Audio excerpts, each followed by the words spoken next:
Hey, what's going on? Peace. Back at it again. I had a after stream over at Kudas um this morning, and I know it's weird because I was on the panel late and I came out of 10 hour mark. He private the video. So yeah, this is a Friday special madness. This is gonna be an open discussion and it's the highlights of what's going on in the sphere. And man, it's been crazy. Man, BGS was on fire. Uh I guess this week, wasn't he? Okay. Edit the edit the thing. So okay. Yes, it's already no. Let me edit it. Well, damn. They already it's nonprofit. Yeah, let me save that. All right. Yeah. I had a stream earlier and it got a lot of views, but shouts out to people that came through. We was talking about a lot of things about the black pill and things like that. I was like, yeah, it was a short discussion at the end, but he had to private it, and I understand for time constraints and reasons. But this is a Friday special madness, and um, before I even open this up, I'm gonna get my minutes in. So you know what I'm saying, and then I'm just saying like, yeah, I know I'm sky watching Big J right now, but for me, I enjoyed that little talk this morning and the start of the morning in my channel. I thought I was gonna be like, in there, but me, I was just getting dressed this morning at the end, and I got to see that replay of that stream sometime this weekend or later. But man, I don't know what the fuck I was doing. You know what I'm saying? But I don't know if Kuda's gonna go live tonight. That's my thing because I think he's probably doing different things and do whatever because he did like 11 hours. He really went over. I was gonna jump on his panel on that stream, right? And he was talking about the black pill stuff.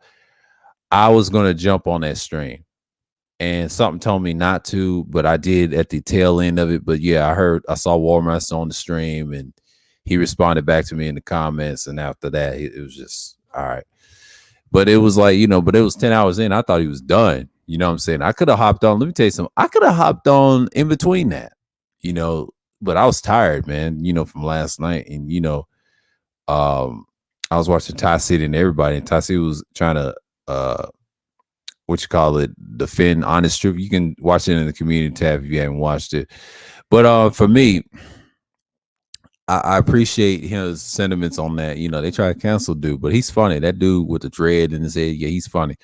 But Ty City had one a stream, and then I saw Just DeAndre with the Dark Exodus. It's pretty cool, pretty cool. With Teapot and everything else, I share that. And then Kuda had a stream, which is cool. He privated it, and I didn't think he didn't want any attention. I think he put that on Patreon probably. But good for him. Great for him. But that's what I'm saying.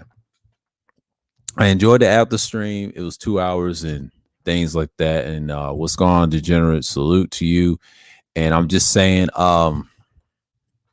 I'm going to build off of that. And the thing is, I'm just going to keep it simple.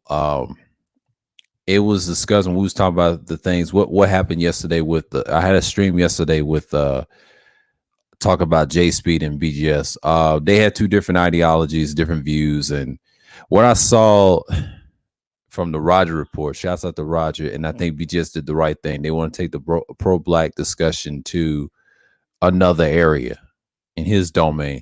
See, this is what happens when you have a lot of niggas that I don't want to say nut ride in the comments. They didn't learn anything.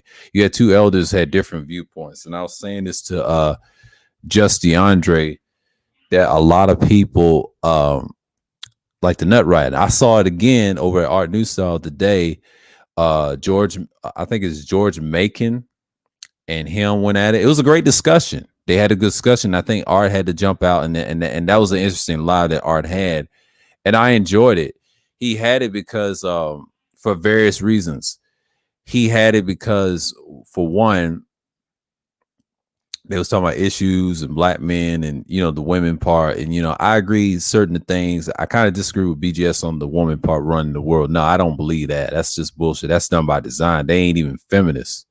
I mean, you can call them gynocrats all day, but what I'm saying is, like, George Macon, he's reformed, and they both come from pro-black sector. Similar conversation with J Speed, but it got derailed by Thought. Thought kind of effed it up and say, hey, this is what happens when you know, I said this on my stream, on the self stream. I said, this is what happens when you have too many niggas get emotional. They can't even handle real conversations.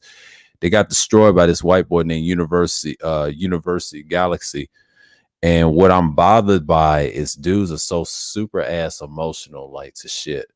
That's why I don't mess with certain dudes around his parts, because you know I ain't got no problem with BGS in general. It's just his boys be crazy as dog shit, man. They be whining about shit, but you can't just, you know, it ain't no hate to Charles and anybody, but it's just the rest of them. You know, it ain't his regulars. I'm talking about the ones that be on the panels, don't know what the hell they talking about, and it's just disturbing. Like, dude, y'all gotta chill with that. Like, let him discuss it with J Speed. That could have been a 1-on-1, but I know BGS ain't got time. He's short on patience when it comes to that ideology. And I get it, because they both have the same backers. And I was saying that on the Kuda stream.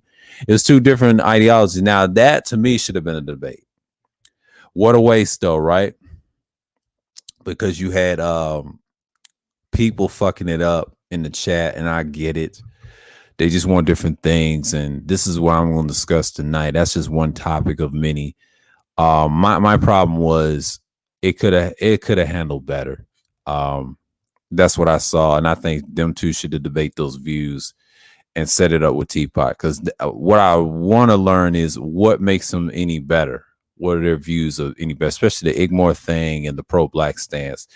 And I got their answers today with the Art of New Style. That's nice, but it should have been J Speed to defend himself, because J Speed got some good points. And he was going in and be just going to be, it'll be an interesting debate. They bring their facts and their books out, and that'd be cool. He can debate George Macon. Pretty cool. Yeah. The BGS force is something. Yeah, they are. They very are. That's the problem. And I think Beasley said it over at Art of New Styles panel. It's kind of like a cult following. And this is what happened. Everybody's got cult followers except for me. My following ain't really cult-like. You know what I'm saying? I'm the most disliked in black spaces, as y'all can see. I'm not like that. I'm more like the villain. See, I'm a small channel telling certain knowledge. A lot of people don't like my ass, period. You know what I'm saying? I'm a required taste. I'm just gonna keep it like that. I used to be a super small channel, but I am a small channel with 1,000 subscribers. That's okay, but I'm not trying to brag. Anybody can get those. If you do a lot of BS and talking about gender politics and binary bullshit, you can do that for days, and it's cool. That's what they do. But the difference is I don't have a cult following and bringing up statistics and pictures and then clout chase like that. I can't do that all day. I just can't. Not for 8 hours, not for 23 hours or 60 or whatever hours they do. I can't do that. What's going on, anti-social salute? I just can't do that for like hours. I mean, certain people can do it. That's cool. And I ain't got no problems. But what I've noticed, what I've learned is you got to get used to it, and that's part of the system that you part of being. But one thing I could say is what I've learned so far, you have different viewpoints. It could have been debated better. And then he said something about co-founding with Angry Man, and he said everybody on YouTube and black. Yeah, it happens when you get a certain number. When you get like, I'll give you an example. Yeah, BGS has 38,000. I'll give one better, 50,000 to 1 million, or I should say 99 million, because PewDiePie and Marquise Brownlee, they have a quote following. Well, their following is not cult-like, but it's the products they sell. And some of them are cult following, like Angry Man's, and you got people that don't challenge them and everything. Well, BGS, the difference between him and Angry Man is he's got certain people challenge him in the chat, few pushback, even myself in the chat, and sometimes we don't agree on everything. But the ones that be yes men, it's a problem. They don't research and think for themselves. He always trying to tell them research, do this and that. He checks them. The problem is he ain't got time. He's getting new subscribers every day. So it's like, you know, same with Angry Man. He ain't got time to read the whole chat. So they structure their chat kind of like professionally, and they're not accessible. A lot of people think they're accessible, but really they're not. It's hard to get on panels with them. And I've been on panels with BGS probably 14 times. Angry Man probably about 7 to 9 times. I've been on every stream over at Kudas because of him, and I don't get that privilege like that. You know what I'm saying? And they are very inaccessible. Yes, they have a cult following and things, and it's understandable. Beasley laid out a great point, and I'm glad he mentioned it because that's the only way. If you get that type of following, because they did a lot of viral stuff and they got up there. Some people did the cloud chase, and that's cool, but that ain't me. You know, I take my time because my content speaks for itself. I already know I'm evergreen over here. So I'm part of that. I'll say 20 to 5% of the sphere, the tip of it. They part of that 80, 90 talks about relationships, which is understandable. It's cool. And I ain't got no issue. I know women got problems. We know gynocracy is like a piece of America. You know, that's just a small figment of feminism, but they ain't gonna talk about the real feminism. Thanks to George Macon, shouts out to him in that stream with Art of New Style. I really feel that they had different points of view, so they talk offline, which is cool. I like it, you know. And then you have that little disagreement. Yeah, how do you feel about the members only chat live stream? Not so much. I think it's just like a small paywall.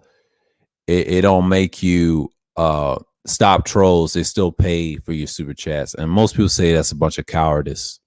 I don't care for it because that defeats the whole purpose. 9 out of 10, no, you'll lose respect that way. I know people love to pay and be members only, but 9 out of 10, you still get timed out if you don't have a wrench. I've seen that over at Angerman's plenty of times. I'm not hating on it. I mean, get your bread, do what you do. It's a lot of people do. He ain't the only one. It's guys like Jap. When I stopped messing with Mr. Jap, when he had that, I stopped messing with a lot of people. I ain't got no problem with it, but I just don't agree with that concept. You know, it's really defeats the purpose. I would say this site should have done something like that alone. But when you have that feature, that defeats the whole purpose. That's why people don't mess with your videos. But they'll skywatch you and then share and catch the replays. I give them that. That's why a lot of people do pre-records instead of live streams. Live streams is like you get the money and then you interact with your subscribers. Members only defeats the purpose. That's just another paywall thing. You already got it. You got premium. You got YouTube TV as a cable thing with all the channels.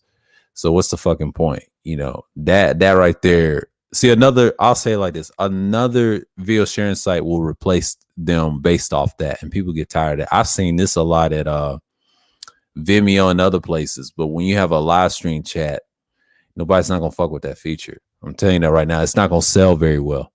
And that hurts the whole purpose of live streaming, period.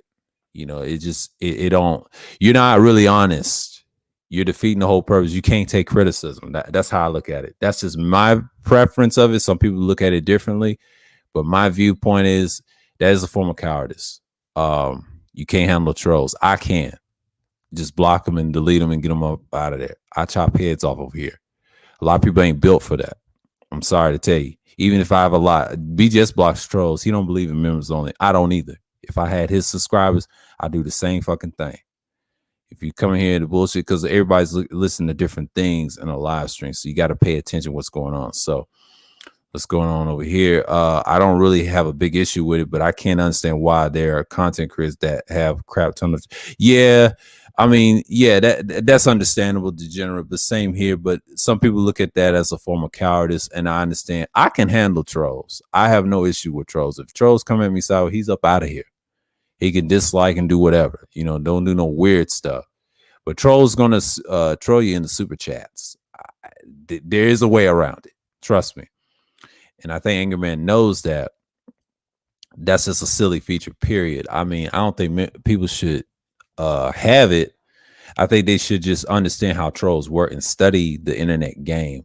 And it's kind of understandable why they do it. That's for him, but everybody else ain't gonna do that shit. I'm sorry. There's a way to knock their ass loose.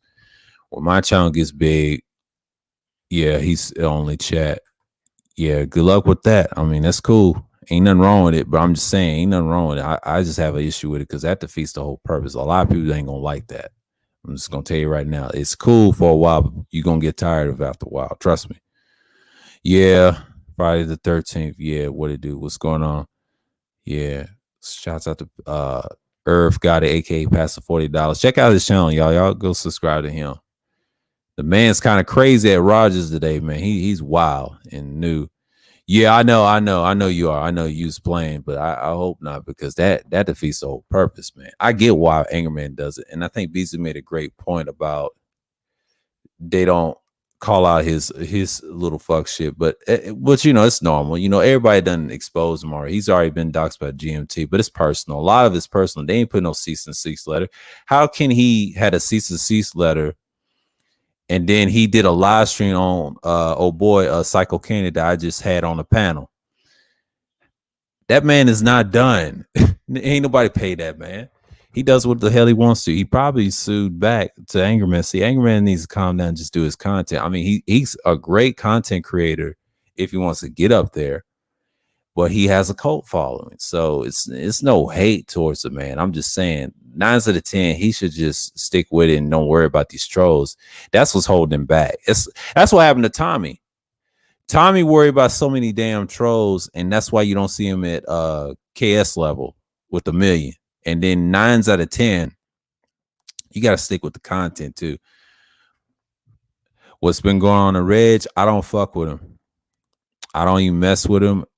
Big J got him on lock. That's his beef. I go over to Big J Triple X when anytime it's mentioned Reg the bad guy. I go over at Big J Triple X for that. That's that rivalry. That's that beef. I let Big J handle that. I don't even speak on this channel. I don't even care for Reg. Reg is irrelevant. He's a nobody to me. I don't even fuck with that type of sphere over there. That I don't know what that shit is. He said, I'm not part of the management because they got a trademark. I'm not part of the beer. Oh my God. You know, I don't mess with dudes like that. No. You go over there with that bullshit over there because everybody's turning on you. It's crazy. See, I don't even mess with dude like that. I mean, he's decent, but I don't mess with him like that. He's a what I do. He's funny though, but I just don't mess with him. Yeah, man. But yeah, I just came back from a stream for Art of New Style, man. They had a good conversation. I think it was George making BGS went back and forth. They debate each other offline on the phone and talk about the same old stuff. What he said years ago. He was for family. Then he said his new thing, if they get absorbed. You know, BGS his teaching has changed. I look at his old content and his new. I didn't start watching him till like 2019 and last year. He's been consistent. He's got 1,284 videos. I saw that on Social Blade. I said, oh shit, this boy's on fire. He's been on fire lately. He just got in a discussion with Jay Speed. That could have been a debate based off ideologies. I would love to see it.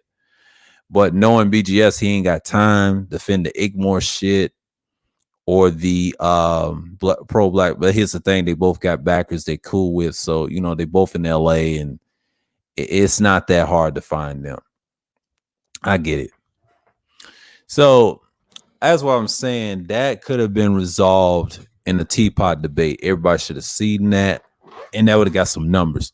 Because a lot of people, they just want to get emotional in the chat and not hearing points. And that's what I have a problem with, because 9 out of 10, it's based off ideology. I don't think it was an issue when they start bringing up KS saying the hero and villain complex. No, he was referencing BGS's Black Pill videos that he studied from him. He be sky watching BGS. He be watching his pre-records in the distance and do his content. It had nothing to do with this woman bullshit. It has nothing to fucking do with that. No, it's about ideology. And then BGS got pissed off and told JC, let's talk about pro-black stuff. But these niggas on the other side, you know, surrounding them, they didn't understand. See, they stuck on the gender bullshit. We're talking about ideologies, motherfucker. Put your shit to test. You know, a lot of people don't like the Igmore stuff. I get it. You know, I get what BGS' stance. He created it. And JSP had a great point with the pro-black stuff. Put that shit to use. We used to see this all the time 9 years ago in the conscious community. If you had different sectors of being black, all black, whatever. The Hebrew Israelites debated the Kemetic science niggas, the Fez wearing Moors. We bodied them. We debated everybody. Atheists, we didn't give a fuck. Guys like Larry, we body dudes like that, man. But see, the 2.0 is based off the conscious community. I try to tell y'all that, and I try. And this, what's his nigga name? King Sigma. He said, "No, they know it." Yes, it is, fucking nigga. And I said this year early on Old Boys channel in the early 2021 when they had the SYSBM bullshit going on. I've been saying that. See, you niggas ain't been saying. See, BGS ain't a damn fool. He knows what's going on. He's part of it. He just does the manosphere shit as a buffer. You know what I'm saying? Like he's esoteric. I try to tell people you got to study BGS wisely. He's not somebody you can just, you got to actually debate him. Now his people fuck it up for him, and that's why people don't want to get on his panel. You know what I'm saying? Because you don't have home field event. Even if you're right, he still get under people's skin. I understand his game, man. Yeah, obscure trolls ruin. They ruin everything. It's the bullshit. I can't stand. He said, love him or hate him. He always been consistent. He's been consistent before that. I don't hate the guy. I respect the guy. I mean, I don't agree everything he says, but I like some of his content. I will admit he should be. I see why he don't debate a lot of people with J Speed. Now that one could be his debate, but I don't think he wants to do that though. I don't blame him because he's stand on what he's stand on. So it's kind of hard, man. They had the same backers, man. We'll have to see if J Speed want that challenge or not. Yeah, he's underrated. Yeah. Ramil used to bring Israelites on his shows. I think he still does. He does. I think so-called David Johnson. That's it. I mean, they don't mess with Ramil like that no more. But Ramil, his content's changed. What's going on? Third War Salute. Yeah, Ramil, he has a coliseum, man. You go over there, you get your head chopped off, guillotine. He likes to fuck shit, but he had a nice song, Pump and Dump. He trying to make a little hit. Oh shit. But we know what that term came from. Came from Randy SoCal, but he ain't gonna admit that. But I'm gonna leave that alone because I know he's a fan of Randy. But he controls the convo with the plethora of questions. Yeah, that's what he does. That's what he does. That's his style. And a lot of people, I hate to say that. That's another reason why people don't like BGS. But if you get him in a neutral setting like Art of New Style, see, Art let him talk with George Macon. That was a good one. But see, BGS, he's not. He wants to be. He's about accuracy. I'm gonna put it this way. He wants accuracy. The whole thing was JSP said this on Kuda's panel many times. The difference between him two, they just don't have the same type of philosophy and different type of ideologies. They have the people that they know they're close to, the backers, right? Because they both live in LA. That would have been interesting. But my problem was it could have been structured. But see, you gotta understand when you go on BGS's channel, you're gonna get jumped. You're going to get jumped. Forget about it. And everybody does the same shit that he does. And they try to say, I didn't get that from BGS. I didn't get that from BGS. Yeah, you did. All his hit the link shit, ganging up on niggas. Nah. That's his style, man. If y'all want to hate, don't just hate. But I'm not hating on the man that's being consistent. I'm sorry. He just is. He said to me, BGS is old food. That's just my opinion of it. Yeah, a lot of people think that, man. You ain't the only one. It's a lot of people say that about him.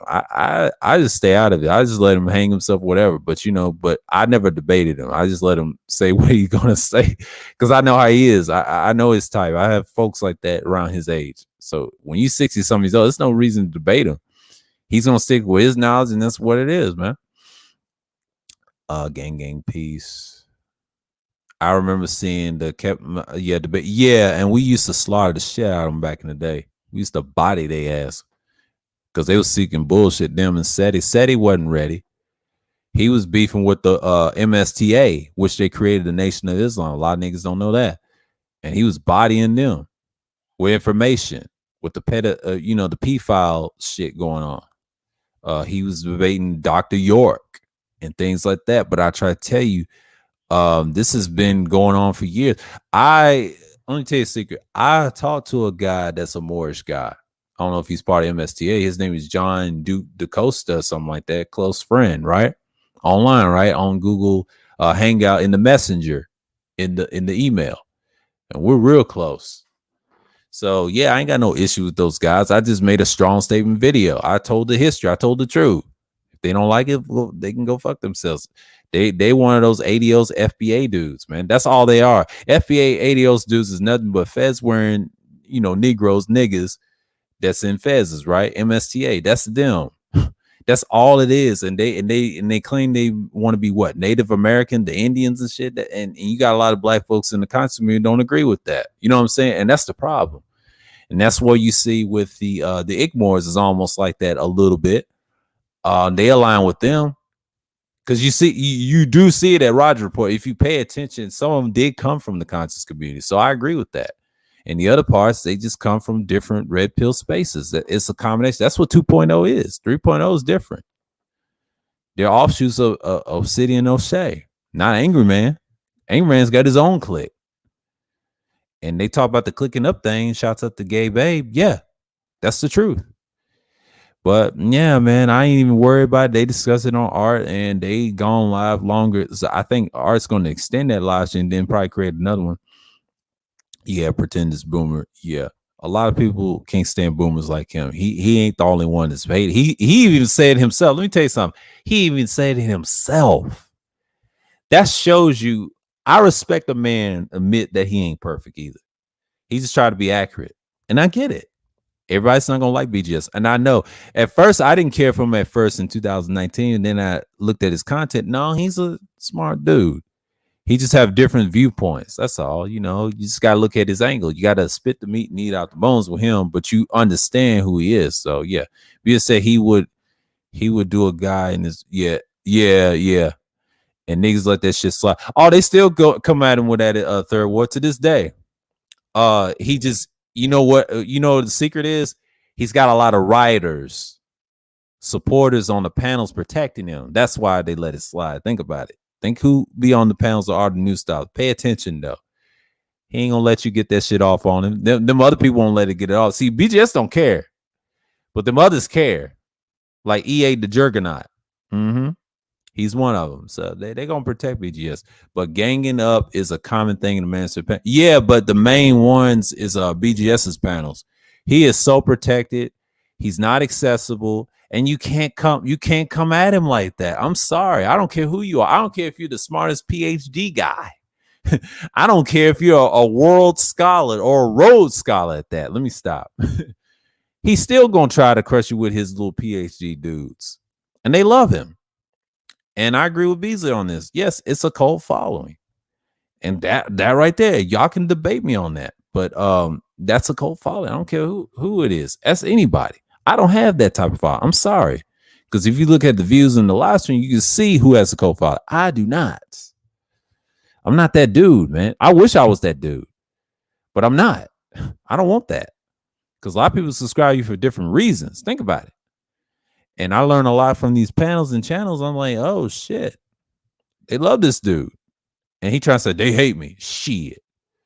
Get on the panels and say something they don't agree with. I agree with Bees on it. Yeah, that's true.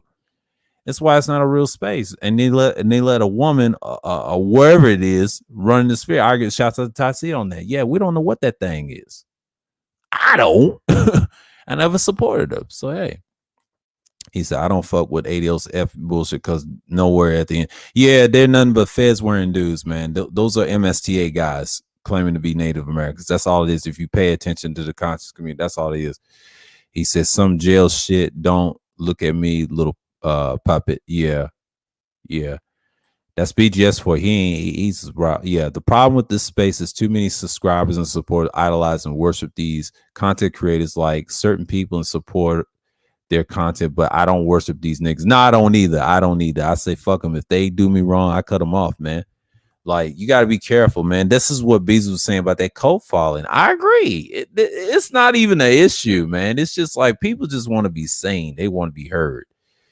And the problem is you got a lot of people who want to be heard sometimes. And it's okay. If you disagree, you disagree. But don't get emotional about it. He said, man, I don't agree with that nigga because he look like a third line. He got a little jawline. He got bigger butt than mine, man. He look different. I'm like, nigga, calm down. Like, it's not even that serious, man. Bruh, it's just like, that's why I don't want a cult following like that. Yes, man. Oh, hi, BDN. Can you answer me this math question? 2 + 2 = 4. I need an answer. I have a woman problem. You know, that shit. I'm like, nigga. It's just no, it's just funny though. But see, people don't criticize them enough, you know. But the people that criticize them the most is real honest people.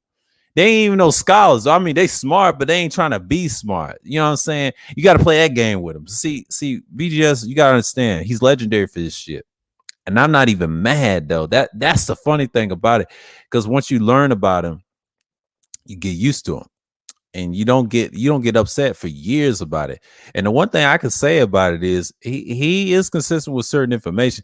But even if you disagree, he'll disagree right back. But that's him. That's that Gemini spirit in him, though. I don't hate the guy. I learn a lot from him why he thinks the way he does. I mean, he brings a mixture of different things. It's no beef over here. It's just the truth. And it's so funny. And it's so funny. Yeah. And let's read this. Okay. Shit. I see old man JX panels, especially when it comes to panels that has the yeah, you know, but those panels are a joke to me. I don't even fuck with them. They're a laughing stock to me. I don't even fuck with these people like that. But I understand what you're saying. Yeah, it's a mess. I don't even watch that shit. I watch different people. Yeah, that stream that Ty City had the other night talking about these so-called replica. Yeah, that was last night. Yeah, it was a classic. And he did. He was honest. He said, fuck them niggas, man. Like, he saw it. Him and Faston said it this morning. He said he saw the whole thing. The whole thing was, it's a combination of a lot of things. It wasn't just Angry Man and Ism and Platinum. No, you just want to fake it, and until they got big, you want to be kiki with them. See, it's the hypocrisy. And then you want to talk about women all day. And that's the problem. And then George Maker said the same thing on Art New Style today. Talk about the same thing. People in the chat kind of went at him. There's like, man, you wrong, George. You wrong, George. I'm like, shut your ass up. He said, you sound like Steve He said, you're wrong, George. Third ward niggas have been looking for daddy figures and saviors forever. Exactly. And that's like that in real life too, degenerate. I've seen that in the barbershop. I've seen that in other places. So yeah, man. It's sad, man. Godfathers, uncles, and aunts. Yeah, exactly. Opposing panels. Exactly. You're gonna have problems, man. You're gonna, yeah, you're gonna have problems. You got niggas in the day, but yeah, I got 10 in the chat. Shouts out to everybody that came through. But yeah, I had to get this on my mind. This is Friday special madness today, because we can talk what we want. It's like I'll open up in it later. So you know what I'm saying? Like, a lot of these dudes get emotional. I observe everything y'all say. The pushbacks, the disagreements, what you say outside of here and how you produce. I mean, shouts out DS1. He had a good stream. I missed it and I shared it. It was a powerful stream. He said men's rights activists versus men's running away. Hold on. Let me correct myself. Hold on. He said something very valuable in that stream, and I watched the replay of that. Because yeah, I put my shit in the community. Yeah, he said men's rights activism versus men's running away astray. And I agree everything he said on that. Yeah, they run astray. He said men's rights activists is supposed to do the work, actually do the work, not running away from astray. Then he talked about he talked to this guy named Brooklyn somebody, Shahid or whatever his name is in the chat. He told him drill music is bad. I think Kendra said drill music is bad. They need to get rid of it. Yeah, and I agree with that. And they both had a good discourse in the chat. He had a good stream. Y'all make sure y'all watch that. That was a good point that he mentioned, the difference between the two. And shouts out to A Game. They're doing a great job. So, you know, if it's helping young boys, do your thing. No hate over here. But yeah, man, I'm observing everything. And the man, I hope Pastor's in here. Man, your boy, the man, he is wild, man. I didn't know that was him in the chat. I apologize to the man, for the Roger report, because I didn't know who that was. I thought he was new here, and I was like, I didn't know who that was. And then until he got on the panel, man. The man is a fool, man. He's funny. He was over at She's too, man. He trying to make a name. I see you. But yeah, man, it's just everybody's here, and I'm glad I did that after stream with Kuda. They was talking about the black pill stuff, and I'm like, it's all right. You know, and fasting, first time on the panel. Yeah, I don't know what happened. I got to see that replay of that stream, because I don't know how I did, because I had to get dressed and everything, wash my mouth, brush my teeth and everything. So yeah. And what he say? He said, "Whoa, man, yeah, it's crazy, man." The game was cool. It was a doubleheader, and the Mets won both games. Thank you for asking. Yeah, yeah. I think his okay. So his Yankees lost. Okay, I know he's not a Mets fan. Yeah, the Mets don't get no love in New York, y'all, or the Knicks. That's a fun fact. The Yankees is still paramount in New York. So if y'all saying they ain't, you're crazy. You crazy. Tell that to the rappers. They wear those Yankee hats in your face. This is where it's at, nigga. They don't care about no Nets. They don't care about no Knicks or no Mets. Really, they don't care about sports at all. They just care about the politics and the fashion nowadays. But sports is probably, I would say, second. Everything else is just, top five, whatever. Now, the Brooklyn drill, I don't know. I don't support drill music like that. I mean, some of it's good, but a lot of it's bad. The killing each other. I have to agree on DS1. That it is bad. It's very bad. I don't encourage young men to participate in that. I mean, they may have nice beats and the auto tunes, and they got it from the crunk music mixing together. But drill, yeah, it is kind of bad. A lot of people want to get rid of it. It is hard too because it's programmed, and they're gonna put it under gangster rap, which is sickening. And I have to agree with that. It's just, man, they had some good points. I was gonna talk about some of it here, and I said I can talk about it this Friday special madness, man. It's a lot of madness out here, but yeah, it's gonna, yeah, Mets get love in Brooklyn and Queens, and the Knicks will always get love in. Yeah, exactly. I agree with that, Wacker. What you just said. Yes, they get love in Brooklyn and Queens. I was just about to say that too, and that's a fun fact too.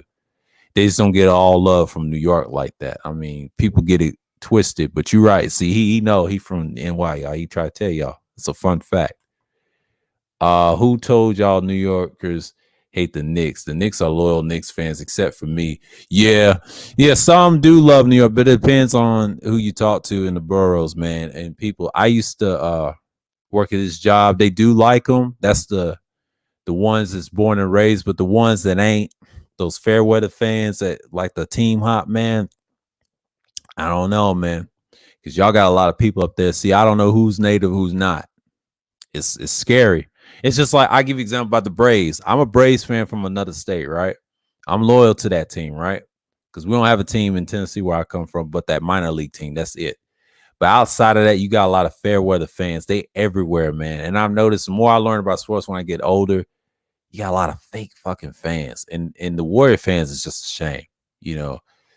But yeah, Dennis Schroeder with the Celtics. He gonna get some act right. Watch. Yeah. Brooklyn, Queens on his Mets, Jets territory. Every other part of New York are Yankee and Giants fans.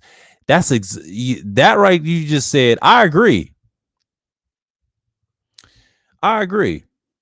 What you just said right here about the Jets and the Mets. Now that I agree with right there. Now I don't know about the Giants and Nets. I heard Star said they're the New Jersey Giants. Yeah, Schroeder's stupid. Nah, he couldn't find nobody to stay, man. He couldn't find nobody to stay. He said, "Our New York Knicks fans." I mean, wherever you say, tell them Fairweather fans that. But I understand where you're coming from. Yeah, the ones that's born and raised, they are. I agree with that. But I'm just saying, but you got a lot of Fairweather fans on them Knicks. The Knicks ain't been shit for years. I see they fan base, man. They ain't the same. And if I was them, I would. If you're a true Knicks fan, stay in New York, please. Quit trying to be fair weather other teams. There's so much in sports. Sports has been tainted. He said, I miss G Funk. Oh, G Funk. That ain't coming back. Yeah, when I think of gangster, I think of that type of music. Yeah, but drill music done took it over, man. It's crazy. He said Schroeder's stupid. Yeah, Schroeder is a fool. But he had no team to go. Boston will make him get right. He can't do that nigga shit. They said, nigga, you're gonna dress down and be a good old boy. Boston gonna make you look like the Yankees. See, them and the Yankees got that traditional paramountness into them. They still got that mustache rule, that facial hair rule, and I think Boston has that policy, not being late to practice and everything else. Boston is very strict. A lot of players can't do what they want up there. Don't let them tell you. There's certain NBA players and documentaries tell you about Boston. Even LeBron, he said, "God damn, you can't do what you want." Even as a visiting team, you can't do what you want. Boston's kind of like territory. When it comes to baseball, I'm a Yankees fan because my dad was a Yankees fan, and I used to watch the Yankees game with as a kid, but I'm also an Astro fan because I'm from Houston and have been to many Astro games. That's the same way with me, Irv. I'm not a Yankees fan, but I'm more of a Braves fan. I like the sounds. I've been to a lot of Titans games, but I'm not a Titans fan. I don't like the Titans like that because they're the Houston Oilers. And sometimes the basketball teams is varied to me. I like a lot of teams in the NBA. I don't really care for the Knicks like that or the Nets. My team is the Bulls. I'm sorry. You know, I like the Bulls and the Pistons. I mean, I'm a little biased when it comes to Central Eastern teams in the Midwest. I do like a lot of West teams. Don't get me wrong. I'm not a Lakers fan. Now, my father's a Lakers fan. He liked Elgin Baylor growing up. That's the thing. So you know how it is. He said, yeah. Yeah, that's what it is, Wacky. The Yankees is worldwide. It's kind of like the Lakers, man. Almost like the Celtics. They got a lot of fans. You think everybody is not going to be a Yankees fan? Come on, man. You'll see a lot of blue hats. Them rappers will tell you.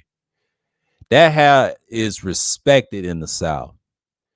I ain't never seen no damn Yankee hats in a Braves game when I saw it on television. Now, I've been to plenty Braves games, and we played the Mets one time. I've seen a lot, man. It's ridiculous, man. Like, I tell you, them February fans today is a lot worse than back in the day. Because back in the day, you can call them out, but you can't now because you can't call me out.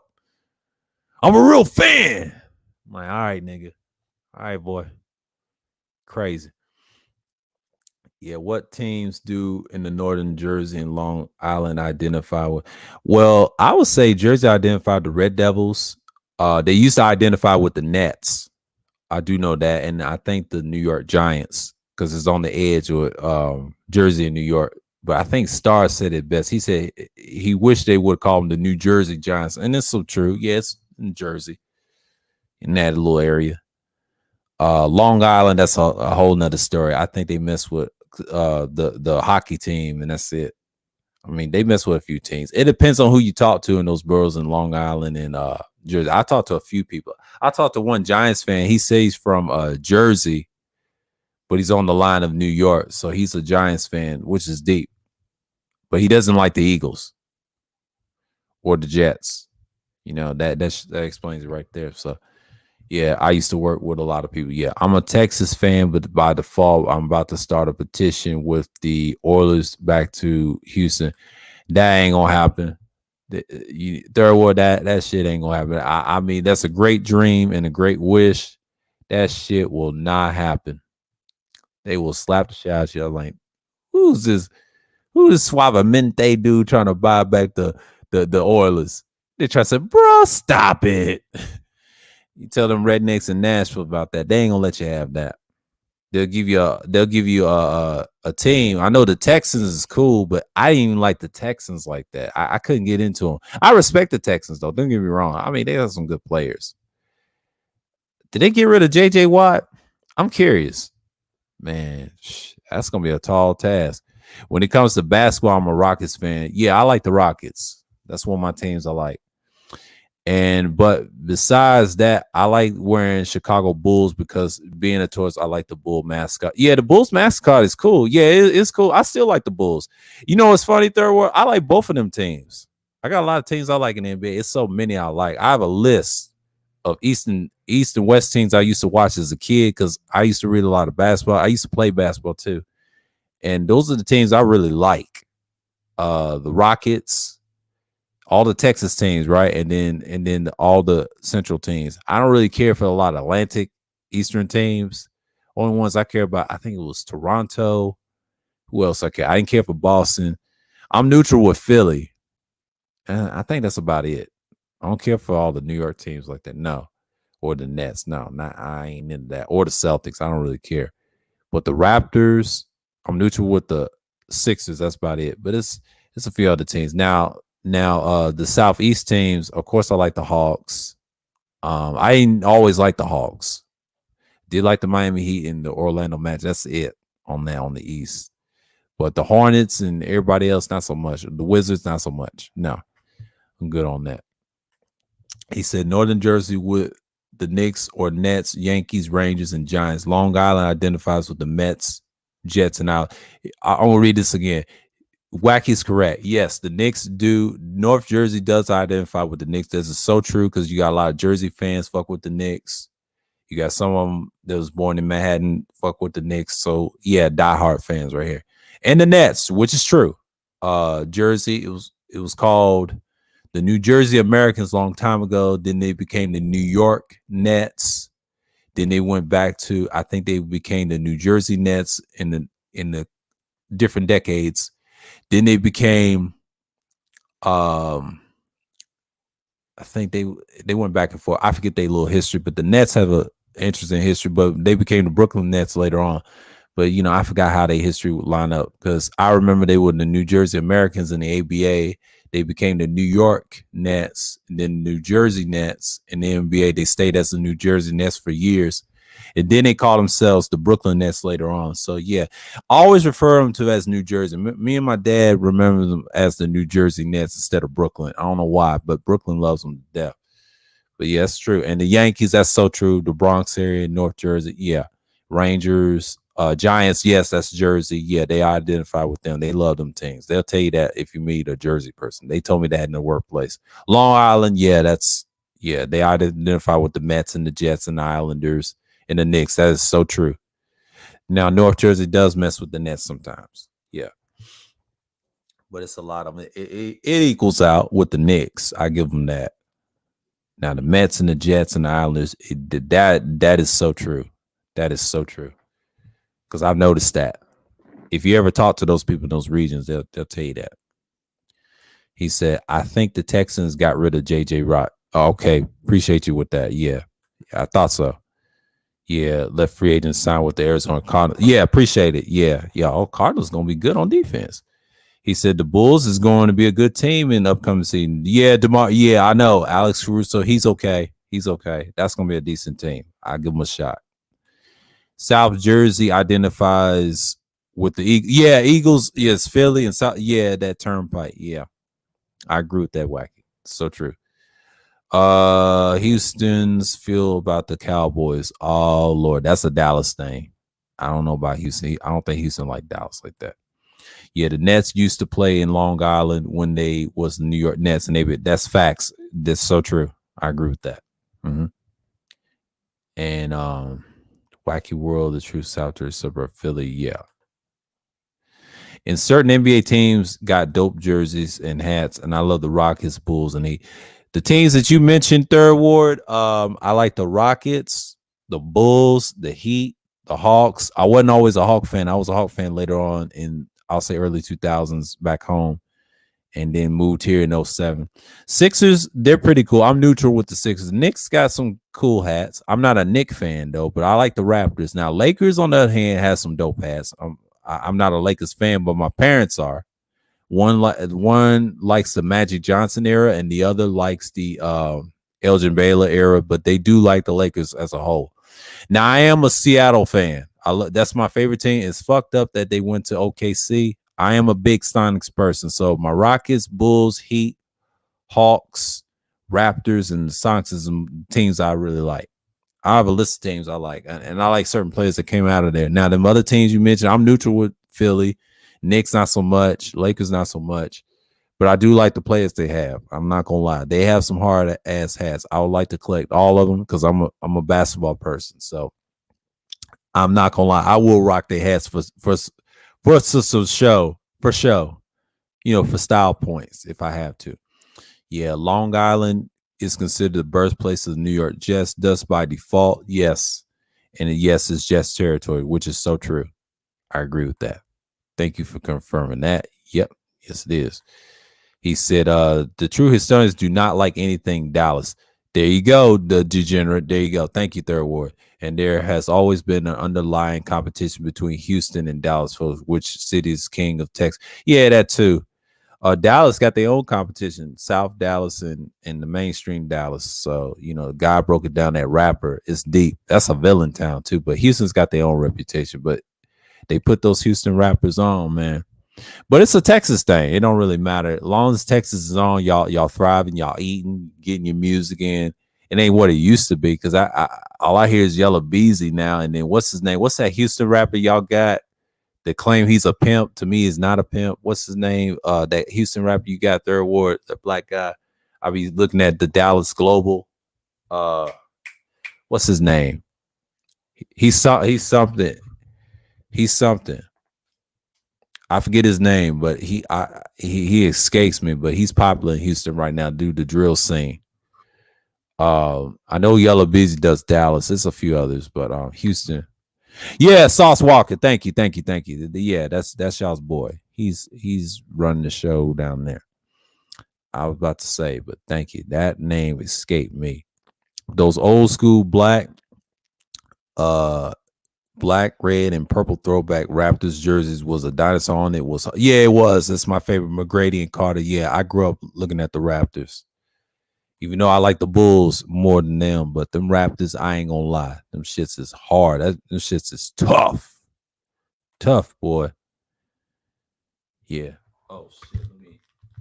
Hold on for a minute. Oh, it's 25. Hold on, y'all. Let me get my thing up. Get my thing up. I want to talk to y'all and then get buzzed out. That's happened to me before.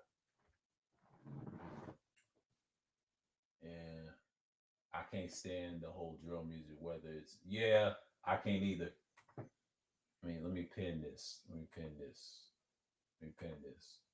I'm pinning this shit. All right. Yeah, let me pin it. I can't stand the drill music sometimes either. A lot of it ain't got no lyrics or nothing. Only one I can tolerate is I think his name is Fredro Bang. It's a few others.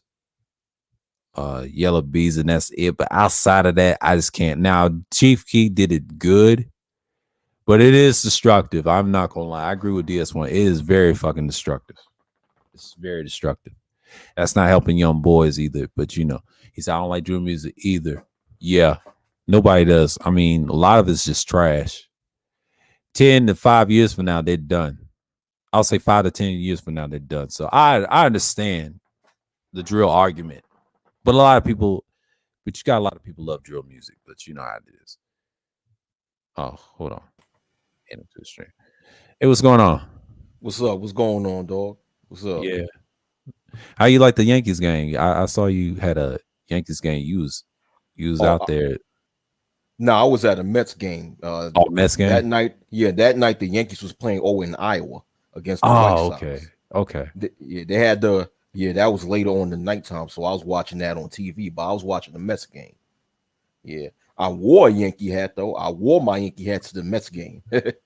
Oh yeah, I heard some stories about that. People wear Yankee hats in the Mets game. That's kind of interesting. I wouldn't have done it. Yeah, that used to happen. Now it don't happen no more. But no, I think they don't really care. They don't really care. But back in the day, during the old Shea Stadium days, where that's the old stadium that the Mets used to play in. Yeah. Now the Mets playing Citi Field, but in the old Shea Stadium days when they played there. Yeah, I remember old Shea Stadium. Yeah. You bring, if you bring a Yankee hat there, it was gonna talk some shit. It was gonna be some shit. Yeah. It's kind of like Philly with other teams in Philly. If you wore a different jersey, they whooped your ass. They talk shit. My dad used to say, Philly is a sports town. That's a classic. Kind of like Boston. Boston is a little different than Philly because they have that reputation. You can't act like a nigga up there. I'll tell you that. A lot of black players complain about the etiquette up there. It's similar to, I don't want to say the Yankees in a way, but the way they dress. But I'm talking about rich white folks owning those teams. You can't act so hard up there. Like if you're a superstar that's black, and it's kind of hard for most stars to stay with those teams. And I've noticed, they about their championships, but you're not going to get a LeBron or a Jordan be on those teams, and people don't get it. It's a certain type of player you got to be on that team. You can't just be out there, And the Lakers let you be that. That's one thing I respect about the Lakers. They let you be who you are. I mean, Hollywood, but New York and no, it's tradition. You can't do this. Just like Chicago, you can't do certain things on those teams. They just gonna check you on that. Yeah. The Yankees, people don't understand. The Yankees have a very strict dress code. Right. The dress code is like in the Yankees. The players can't have long hair, nor can they have a beard. when you look at every player in the Yankees, none of them have beards. Okay, so it's clean cut, clean shaven dress code. It's strict. Now the thing is that the Yankees they code is still strict, but I don't think it's as strict as it used to be because remember George Steinbrenner, he died a decade ago. So his sons now own the Yankees, and even though he still has strict dress code, it was not as strict when George Steinbrenner was alive. George Steinbrenner was real strict. Oh, you breaking up? George Steinbrenner's alive.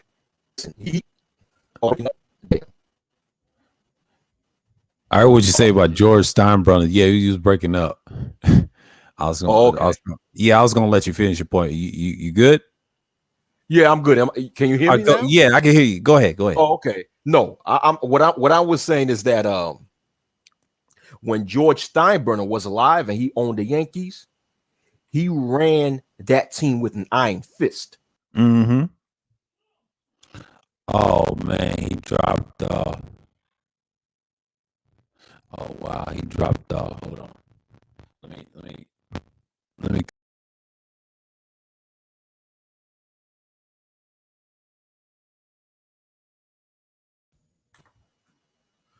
Yeah. Shit. Yeah, I had to adjust mine when you dropped off. But yeah, but you saying he ran like an iron fist. Yeah, go ahead. What's going on, B? Yeah. What's up? Yeah. What I was saying is that George Steinbrenner ran the Yankees with an iron fist. He dominated the Yankees he ruled the Yankees with an iron fist. He didn't play that. Mm-hmm. So basically, what I was saying is just aligned to what you were saying. It was very strict. Now it's still strict, but not as strict as when Steinbrenner was alive. Right. Correct. Now that his sons owned the team after Steinbrenner died, the Yankees are still strict, but not as strict as when their father owned the team. Yeah, right. But they still have that strict dress code, even with Boston. Yeah, he with said Boston. He said even London drill. Okay. I'm just responding. Go ahead. Yeah. Oh no, I'm done. Yeah. Like you said with the Boston, it's very strict, especially with all the Boston team. But the Celtics, I heard stories about certain players. You got to be on time in practice and certain etiquette and dress code. You can't just dress sloppy up there. I try to tell dudes, if you're in the NBA, LeBron tell you, if you don't wear that green jersey, you are like an enemy. They respect that, but as long as you don't do it on their little thing, they come at you. That's what Robert what's his name? Williams had a problem with showing up late, but he had to learn about Boston. This city don't play, they're about winning. Yeah. It ain't like the Lakers. The Lakers don't care if they win the championship or not, but they do care in some degree if you're that star. Now, if you're like an average player, they say, all right, we're gonna wait to get a player in the next 2 to 3 years or something like that, for example. But the Lakers, one thing I like about them, they got the Hollywood backing. That's what makes them unique. That's a team that you can say, oh, okay, I can do what I want. See, they got protection from certain media. But Boston, on the other hand, it's like you do get the protection, but as long as you don't act up, you're good. Now, white players, they're going to love them regardless. Me and my dad said this all the time in the conversation. I say, well, it's certain white players that like, now, if he's good from Europe, like Eastern Europe, oh, my God, they'll worship him like he ain't nothing. I'm like, are you kidding me? The Larry Bird thing, and I'm using this analogy because when he's from the Midwest and them boys can't play up there, right? It's not right. I don't like that when they try to praise him, but I get it. I get it. Oh, he's a superstar. Oh, they be all in all on him, right? It's just crazy.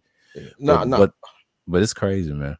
Yeah. Now, one thing you said that I have to disagree with was that the Lakers, when you said that the Lakers don't care if they win the championship or not. Oh no, they care. They care. Lamar Odom, he did an interview, right, on I think Vlad TV. And he was talking about when a player wears a Laker uniform, there's not only an expectation by the teammates in the front office, also the fans in LA having high expectation of you. It doesn't matter if you're the 12th man sitting on the bench. When you wear that Lakers uniform and you lose, he said it was better off that you stayed inside your house and don't go out. Because if you go out, people in the street is going to let you know how they feel. Yeah. Oh yeah, they passionate. They The think, people, yeah, the people they there. serious over there with the Lakers in LA. You got to understand the Lakers in LA is like what the Yankees are to New York. Yeah, in a way, Yeah. I agree Yeah. with that. Now that part I agree with, but Yeah, like as a broad, you know, I hate to say their whole fan base around. I try to tell other people, I think most those bandwagons that have been fans later on or added on for years and probably watched the Lakers since Magic. I don't think they really care, and that's the sad part. I wish LA fans tell them, look, this is our team, we love you. But don't listen to them outsiders like that. But it's like the Steelers fans. It's almost like the Steelers and the Yankees fans. I mean, they do want to win a championship. Of course, if you're a star, what I meant to say was they do care, but they got all these fan bases across the globe. And I tell people, well, it's that merchandise. You got to sell the team. You got to, you know, you got to be that guy. You know, I ain't saying but let me correct you on there. No, let me say. Laker fans in LA are serious. Yeah. Okay. The majority of Laker fans in LA are not bandwagon hoppers. The majority of Laker fans in LA have been Laker fans ever since they was a child. Same thing with the Knicks fans. That's how I told you in the chat when it comes to the New York Knicks fans in New York. No, most of New York are Knicks fans. All right. The bandwagon hoppers, that's the minority. Like, for example, me being a New Yorker, but a Laker fan, I'm a rare minority. Most of New York are Knicks fans. That's Knicks territory. Loyal Knicks fans. All right. Like the bandwagon hoppers, like I said, if there is any, they make up the minority. The majority are loyal Knicks fans and loyal Yankee fans. Same thing with LA. The majority of the people in LA are loyal Laker fans. Yeah.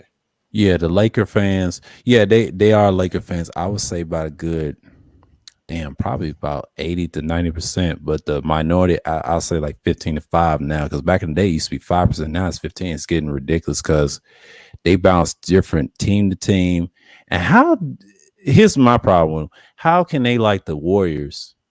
And then, you know, since they build those teams and they forget, if they knew history, like, yeah, the Warriors was a standard team at once upon a time. Then the Lakers, then the Celtics, they had their own thing. Now they fan base has been since I don't know what, you know, for years. And then you're right about New York. Yeah, New York fans, it equals out, but that minority still exists. And what I don't like about them, like if they don't win, you know, see, y'all loyal, you know, y'all fans are loyal out there. But if they don't win, they want to hop on another team. Now that Miami, that's a whole nother story. That's a 30-some-year-old team. That's like my age, right?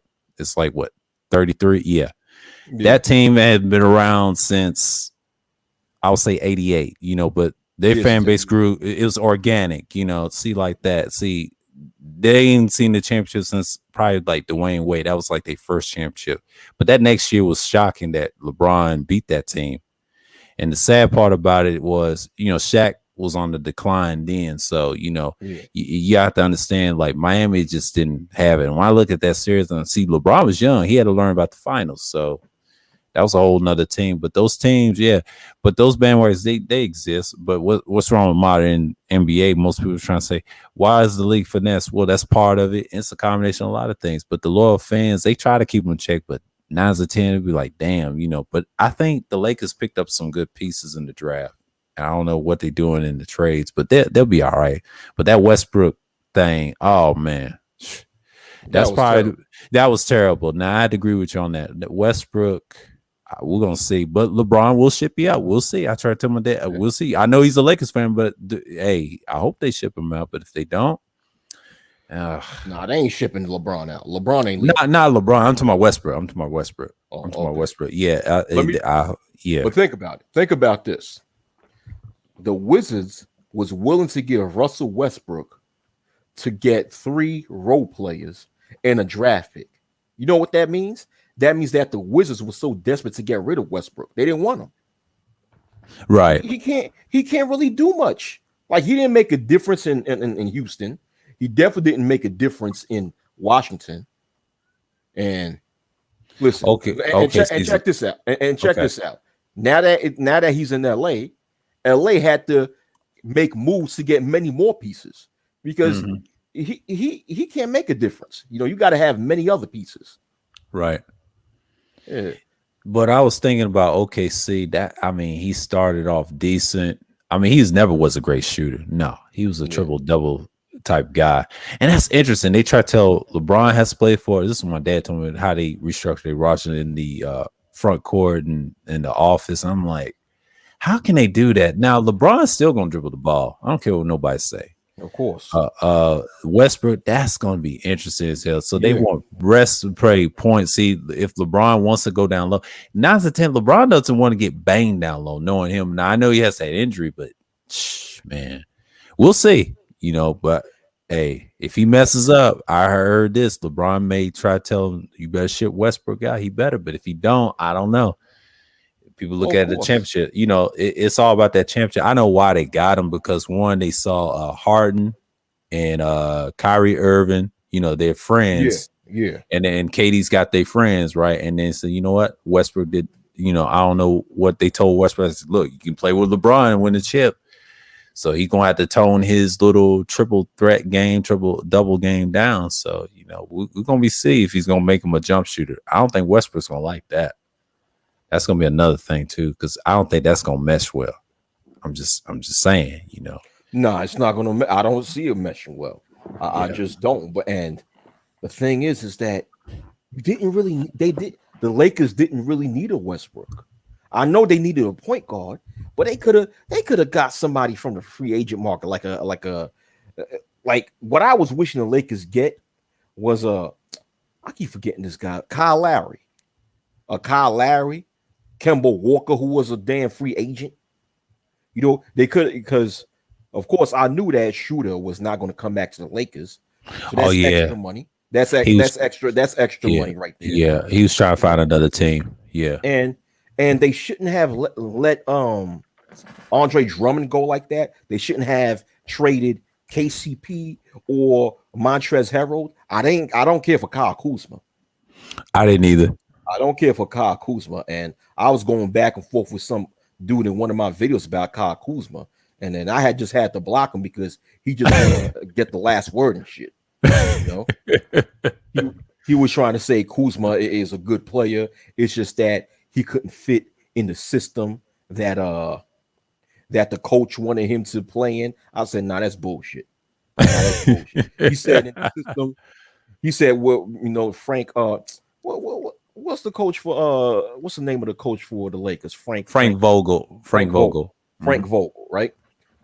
So the dude I was having a conversation or having a debate with claimed that Frank Vogel's system was limiting Kyle Kuzma to just be a spot-up shooter. I said, no, that's not true. I say Frank Vogel's system was relying on Kyle Kuzma to be the sixth man of the team. Right. That's what he was. He came to be the sixth man to give bench scoring for when LeBron sits down, he could rest, or when AD sits down, he could rest. And Kyle Kuzma could be that extra scorer from the bench. Okay, not a spot-up shooter. And I asked him, I said, it wouldn't make sense to make Kyle Kuzma a spot-up shooter when Frank Vogel had Kentavious Caldwell-Pope, Alex Caruso, and at one point in time, Avery Bradley, who all three of them are way better shooters than Kyle Kuzma. And at one point in time, Frank Vogel had J.R. Smith, who's a better shooter than Kyle Kuzma. So Frank Vogel had better shooters to use as spot-up shooters in the system. He didn't need Kyle Kuzma to be a spot-up shooter. He needed Kyle Kuzma to be a bench scorer, not just a spot-up shooter, to give scoring, whether he's driving to the hole, whether he's create for himself off the shot, whether he has the open shot. Vogel's system was to make Kyle Kuzma a bench scorer. That's it. Yeah. He wasn't that good no way from the beginning. Even when they drafted him, I was like, what the hell the Lakers doing that year? I shook my head on that. And he said, if Kawhi and Paul George win a championship in the Clipper, that will be one of the greatest sports accomplishments of all time. Yeah, for that team, but not for no Paul George. That'll be his first championship. Now Kawhi on the other end, he will have his third championship with, I think, was it 4 different teams? Three different teams. Three different teams with Yeah. those in history, because Kareem did too. He'll tie with LeBron in that, and the next thing you know, another player can do the same thing with 4 different teams, which is unheard of. That's NBA, but but who cares? I mean, it's the greatest conference. I could say the same thing with the Cavaliers. They didn't give LeBron respect to that team. They got emotional when they won their first, just like Michael Jordan. You have to go back to the 90s, which team won George they first championship, and you saw the emotion in the eyes. They got highlights, and he said F Paul George. I agree with that. AB. Yeah, he's soft. He always whines a lot. Yeah. Hey, listen, you gotta give it up for Paul George this past season. He redeemed himself. Yeah, he did. He did. I give him credit. Hey, he led the Clippers to the Western Conference Finals without Kawhi Leonard. Yeah. And he took the Suns to a game 6. Hey, you gotta give it up to him. Yeah, I give him that credit, but I'm just saying Kawhi's got an old man's body. He's been banged up. Like my dad was saying, yeah, that's how he was built. I mean, he's a good player, but he did not lead those teams. Even with that Spurs team, yeah, he had help. He had Duncan, Ginobili. I hate when the media people try to give him praise. No, it was a team sport. He's not the guy. He just have to step up for those guys. But he had help. Even with Toronto. Now he wouldn't have won that series, and that shot wouldn't have not made anything. Yeah, I'm from Indiana, so I'm biased a little bit. Yeah, he's from it. Yeah, I know where AB's coming from. Yeah, he's a Pacers fan. Ain't no wrong with the Pacers. I'm neutral with them, but the Pacers, they had some good teams. But yeah, Paul George came from a leg injury. It was gruesome, and came back from that. Yeah, he came a long way. It's just he got to prove himself to me to win a championship. Now he can't come back and beat the Suns. It's gonna be a good year. Next year's gonna be a good year because I don't know what's gonna be like. Kemba Walker came back home to New York. He's playing for the Knicks now. Oh, Knicks gonna be fire. Yeah, I ain't gonna lie. Yeah. I ain't gonna be no, Knicks is gonna be good. The whole East has gotten better. Milwaukee's good too, but they picking up a few pieces right now. But see, that championship is hard second time around. It's not gonna be easy.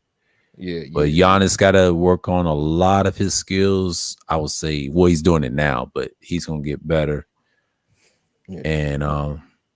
And the head coaching, he's got to be consistent. That's the thing. That's my concern. The head coaching got to be consistent, putting faith in that team like that. But go ahead. The thing is, I don't think they'll be able to beat a healthy Brooklyn team. Of course. They won't be able to beat a healthy Brooklyn team, because remember, they almost lost to Brooklyn. It was a missed shot, a missed buzzer beater shot in overtime by Kevin Durant that gave the Bucks that win. That's it. That was it. If Kevin Durant made that shot, the Bucks would have been eliminated. They would have been going home. Oh yeah, and the Bucks wouldn't have won that conference championship because that was a healthy Hawks team. See, you didn't want to see that in the finals. I wouldn't want it either. Oh no, they would have beat the Hawks no matter what. Yeah, they would have beaten the Hawks because you know why? Because nobody in the Hawks have an answer for Giannis. Now, Now, I'm talking about the Nets. I'm talking about the Nets. Oh, the Nets. Oh, yeah. Oh, the Nets would have whooped the Hawks' ass. Yeah. But I'm just saying, if they wasn't healthy, the Hawks would have manipulated that. But you're right. Both Nets and the Bucks, they would destroy the Hawks. They ain't had no front court. Yeah.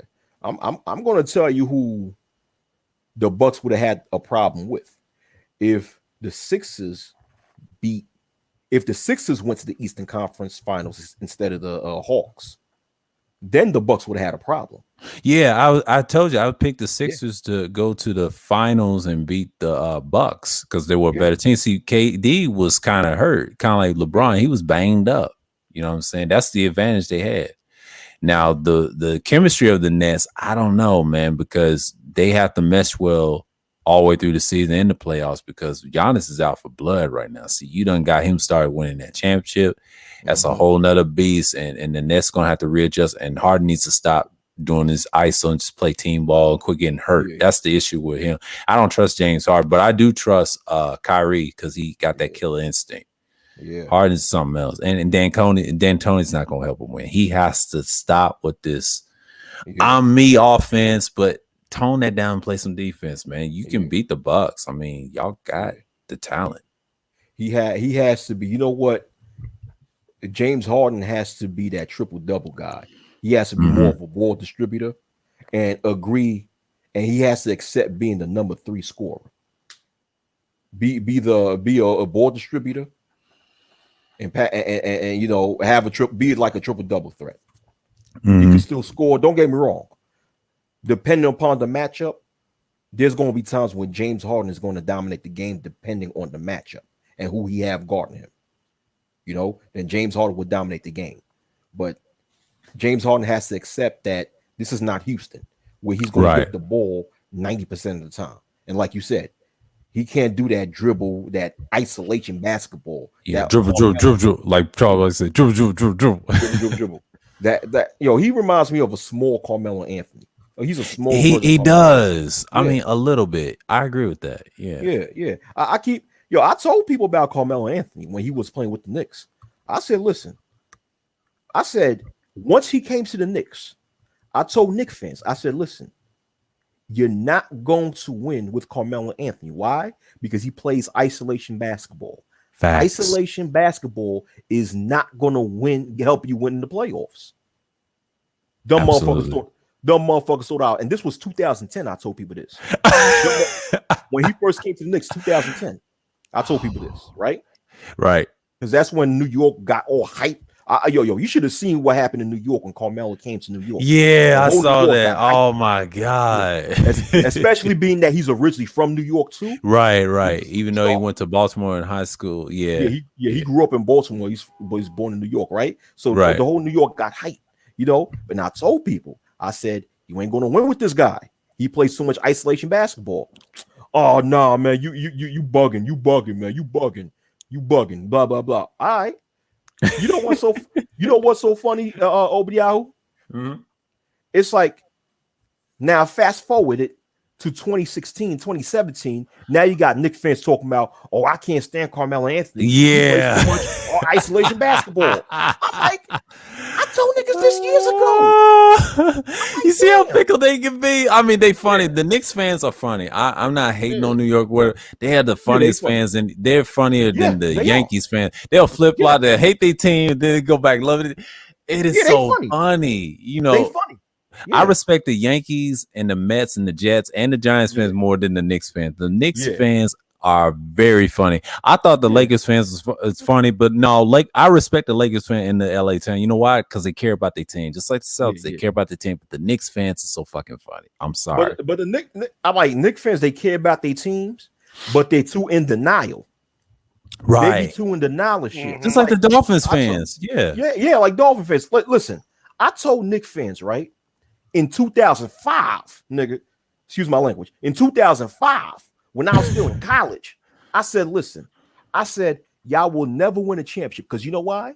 Because you have a jackass of an owner. Like what's the name of that owner? The Knicks owner. I don't know. Joe. Is it Dolan? Dolan. Jim Dolan. James Dolan. James Dolan. And they still can't get rid of him. They still can get rid of him. He is the worst owner in basketball. And I told people this in 2005. I told Knicks fans this. Oh, you bugging. Next thing you know, yeah. You bugging, you tripping, you bugging. You don't know what you're talking about. You just mad because you a Laker fan. Yeah. Check this out. A few years ago, like 2019, I see Matt Barnes going on TV saying James Dolan is the worst owner in basketball and the Knicks will never win a championship because of Jim Dolan. I'm like, what the fuck? I said this shit how many years ago? You know what? I've been talking for too long. Y'all got it, man. What's up, AB? Oh man, don't get me started on the Knicks. Did they learn their lesson with Stephon Marbury? Yeah, thank you. I agree with that. Thank you. I'm sorry. Every time that nigga say I'm a point guard, I'm like, bullshit. Stop playing around. You do not pass that ball. It's like every team you went to sucked. Oh man. Yeah. Actually, the Pacers have gotten worse since Paul George left. When Paul George was there, and they went to the Eastern Conference Finals 2 years in a row, and they just couldn't beat the big three on my. Yeah, that's true. Okay, I'm gonna read this again. Hold on, third word. What'd he say?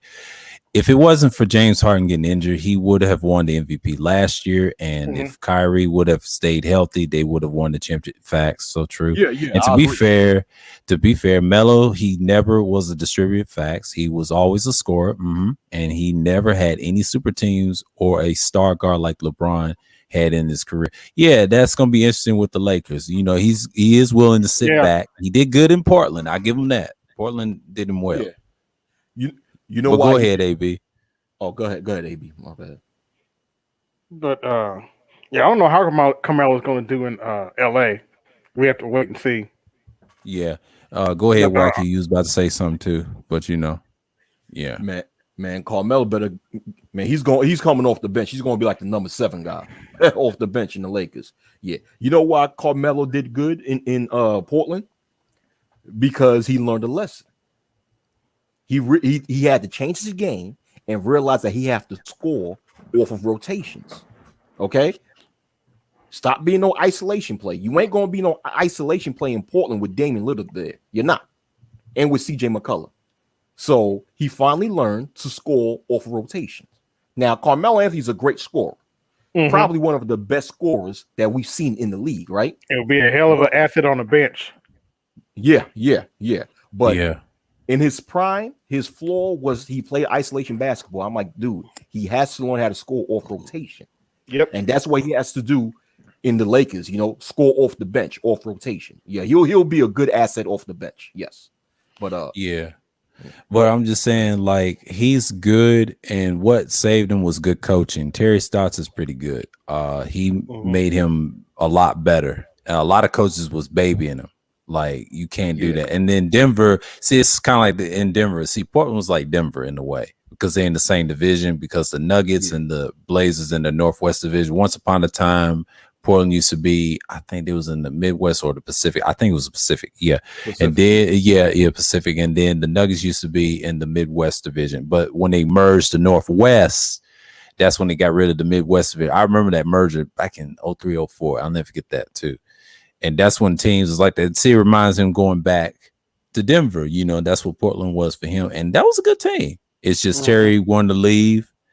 Melo had a choice, play with his friend LeBron, and he's going to respect LeBron more than any other player. And I've noticed that too. He's the only superstar or former star like that respects LeBron like that. See, LeBron's respectable, period. You know, and Westbrook can't act up either because they both can get shipped out. Look what he did to Dwayne Wade in Cleveland.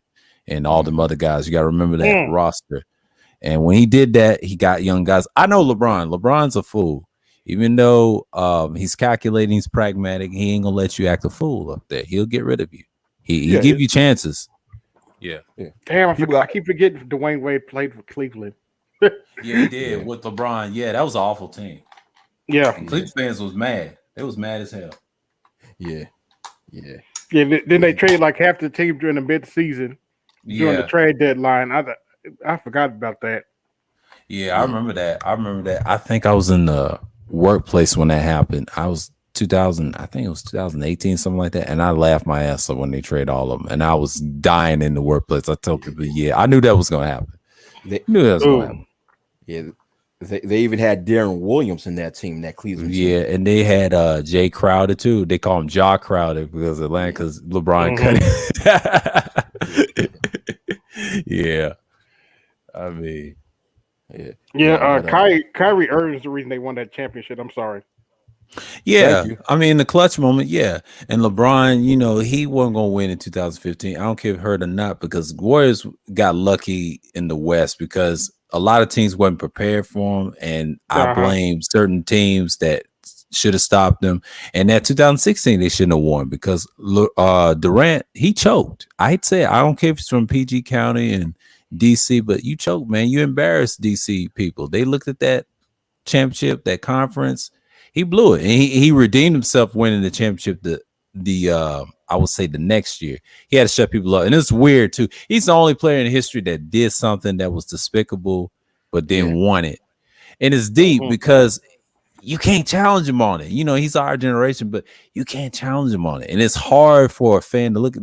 It's fucked up what he did, but you gotta understand the irony, though. The irony of it. He says, "Fuck you. I'm a villain, and he did it in pride. That's how he got those 2 championships with Golden State. Yes, that was a super team. It was not fair. Yeah. And I'm glad he lost in 2019. I was happy about the Raptors beating him, you know, fair and square. Like, hey, what's going on, Juan G? Salute. Yeah, what's up, Juan G's? But you know what's so funny? Okay. When the Warriors won that championship in 2015, which was Steph Curry's and Klay Thompson and Draymond Green's first championship, right? They won beating an injured Cleveland Cavaliers team. Exactly. But in 2019, they lost because they lost to the Toronto Raptors. One reason why is because a lot of the players in Golden State was injured. So exactly, facts. It's you like reap what you sow. Comes around, you reap what you sow. Yeah, yeah. Woo. But Steph Curry, man, he shocked the hell out of me because you know what I said when I saw him play in college. Because I saw him ever since he was in college. When he played in college for Stevenson, when he had that breakout NCAA tournament in 2008, I said, yo, he's just going to be another BJ Armstrong. Come off the bench and just shoot a 3 and go back in the bench. Nah. I said, yeah, that's what I said. But man, Mark Jackson, boy, when Mark Jackson was the coach of Golden State, Mark Jackson made Steph Curry into who he is. Yeah, facts. I agree with that. And go ahead. And I first said that. This is what I said. I first said that in 2015 when the Golden State Warriors won that championship. I said Mark Jackson built that team. Years later, that's when the rest of the world said, hey, Mark Jackson built that team. I'm like, shit, it's old news to me. I was saying that years ago. Yeah. It's a lot of people said that, and then they watched the growth. And the thing is, I appreciate it, man. And I look at it, and then what's his name? I would say Steph Curry got enhanced by Steve Kerr. He gave him the championship secret, like Michael's championship and the Phil Jackson, because you got to remember Steve Kerr came from the Spurs tree, and that enhanced it. Even though he fucked with Mark. See, Mark didn't have that. I mean, Mark is brilliant, but he shouldn't have said no Christian comments to the alphabet community that's big in Silicon and San Francisco, not just in Oakland, because they don't get no love out in Oakland. But in other areas, they told me you can't say that in Silicon and San Francisco because it's diverse, similar to Atlanta. They'll check your ass. They'll put you in a lawsuit. They're protected more than Atlanta. See, Atlanta's kind of loose. You just gotta have a mix of lawyers of them and the Esau, of course, and then everybody else getting mad at you. You know, they'll slap you on the wrist. As long as you don't say nothing threatening, they'll take you out of your money. I did see that grow. Down here when I moved down here, and I was like, wow, that's like up north somewhere. But but that that's the state of California. And that too. But anything that's alphabet written, riddle cities, they got you, man. Like you can't say nothing now. Back in the day, you can get away. They told me stories you can get away with, but now you can't because the world's so damn finesse. Just like in sports and boxing and even Too Short will tell you can't say that no more. Back in the day, they got away with it, but now it's like you got to pause. Yeah, you got to pause for a minute. California, period. The state of California, period. They're protected. Yeah, period. Here in New York City, they protected too. Even the state of Georgia, they protected. You can't say nothing. Just in Florida, you can't say nothing because they got money, they got niggas protecting them. And I hate to say that they'll defend them versus them, Esau, and the alphabet, because they in love with each other. It's about money. And I hate to say black women too. If you say something about them, they're gonna check you. Yeah, same thing up here. Same thing up here. Let me tell you something. Up here, them dudes be strapped up. They strapped up. They strapped up up here. They be going to jail. They be strapped up because in New York for a long time, cats was beating the shit out of them in New York. I'm talking about people of all races, not I'm talking about black folks, white folks. Everybody would just see them in the street. They will beat the shit out of them. So they will. I'm telling you, even when I was going to school, there was this one kid when I was in junior high school. This one kid who you could tell he was the alphabet person, right? Right. And one day a whole crowd of people, and he was like the new kid in school, and he was very feminine with his ways, right? So one day after school, he was walking, leaving the school, he was walking home, and a crowd of people, and we were kids back then, man. Crowd of people followed him, and one person asked him, yo, are you alphabet? He openly said, yes, I am, right? Mhm. They beat this dude senseless, man. Damn. They beat him. They beat him so bad that he was coughing out a whole pool of blood on the floor. He couldn't get up, man. He had to go to the hospital, and he couldn't go back to the school. And this was common. I'm talking about this. When I'm talking about this late 90s. But I'm saying throughout the 60s, 70s, 80s, 90s, even early 2000s, this was common amongst those types, right? Well, I don't know why I say those types, but it was common that they would get assaulted. So now in NY, them boys be strapped. They strapped up. Oh yeah. They strapped up. He said Florida is protected. Yes, in Miami, certain parts of everywhere. Orlando, but in the South where I'm originally from, they get shot and killed and maimed when I was coming up, and they disappeared. The reason they told me is they said we can't go to the Midwest and certain parts of the South. We get killed and lynched to this day. Yeah, they do get killed and all that stuff. You know other ones too, but they go to states that's protected, like Georgia, New York, like you said, California, and other places that's like them. Now, since Obama freedom, now they got more protection. Now they strapped, and now they trying to do the stand your ground thing, and it's deep because even the women. I'm shaking my head. I'm like, where do you get these laws from? And I like the conversation with I said earlier about George Macon and BGS, and he tried to explain to him, I was like, George, it ain't like what it used to be when we were pro-black, because it's a little different because the women got a little power. And I agree with BGS on that point. Now, yeah, in certain areas. And I hate the pushback with George Macon. I get what he's saying. Yeah, man's house. You grew up in Philly. BGS grew up in LA. It's a totally different. You see a lot of gynocratic ways. Totally different monster. It's a different mindset. Yeah, and that's what BGS is coming from. I agree with what he's saying. Sometimes it ain't the whole state. He gets it, but 9 out of 10, if you have a system of that, try to overpower something like that in your program. We all get this in the space, and a lot of dudes like George don't understand. That's normal. Like even online, this is a different breed of women. You know, back in the 1.0 days, wacky man, they challenged us without saying a word. But now it's like they got a platform, and Kuda be saying this all the time. They be butt naked on there, cussing, saying this and that, or wing shit, and all this, and all that. Yeah, all that, and then making tons of videos. And I was like, all right, cool. But it's crazy though. I don't be bothering them. That's the thing, because it's funny because they're messing so hard. But see, they're not teaching those women nothing. I don't care if they alphabet or not, you know. And it's crazy. And then he was trying to explain that to George. George, that's not true, but it was a good back and forth. They talk offline and they know each other. It's just that was a good discussion. I enjoyed Art New Styles panel today because I said, you know, let me talk about this in my special madness. That's the whole thing. We talk about a little sports, a little bit of everything, and I talked to Fasten this morning about what Kuda and the Afternoon. They're talking about the black pill stuff. That's light, man. Like I talked about what happened to him and Jay Speed. You know, they had difference of viewpoints. They had the same backers, and that's what it was. It wasn't nothing personal. It's just it happens all the time. You know, BGS is used to it. It ain't nothing serious. But the other guys should just stayed out and just let it be them and a few others. Ryo just gets so emotional, man. Like, dude, just chill. We know you're more astute, but you ain't built for these conversations like that. I know his followers come from 1.0, 2.0, and MGTOW and combination of everybody, because that's why he's got a big following. You have to look at the people that like his stuff, and I get it. And you got to understand, Beezer said it very well. Yes, he has a cult following, but at least he's not the Angry Man cult following. Well, Angry Man is a different beast. He shows himself like Tommy. I can compare them to, because they're very similar how they act, and people ain't going to like them as much because the mystique and all that stuff. And yeah, I don't agree with the stuff with the doxing and all that stuff going back and forth with trolls, and that's his downfall. I try to tell that's his downfall right there. See, Tommy did that shit years ago, and you know what happened? Someone knocked his head off in New York, and Ringo kind of set him up on that, and they try to apologize to Tommy. No, he told that to some pro-black people. No, Ringo didn't set him up. No, I ain't saying him. Yeah, my fault. But that's just I'll say alleged, you know, because he tried to blame him for that. And then he got hit back in the head. You know, New York I think he was cool with Sidnet or whatever. And then I don't know who got mad at him or whatever, but his rhetoric, and then here's the buildup though. His rhetoric caused him to get hit like that. But it's a combination of a lot of things. Tommy's like he's, man, I thought they said, I no, Tommy, you did this to yourself. And this is what happens when you really cammed up like that. You got to be careful what you say online. But now these panels, they coming at your head, man.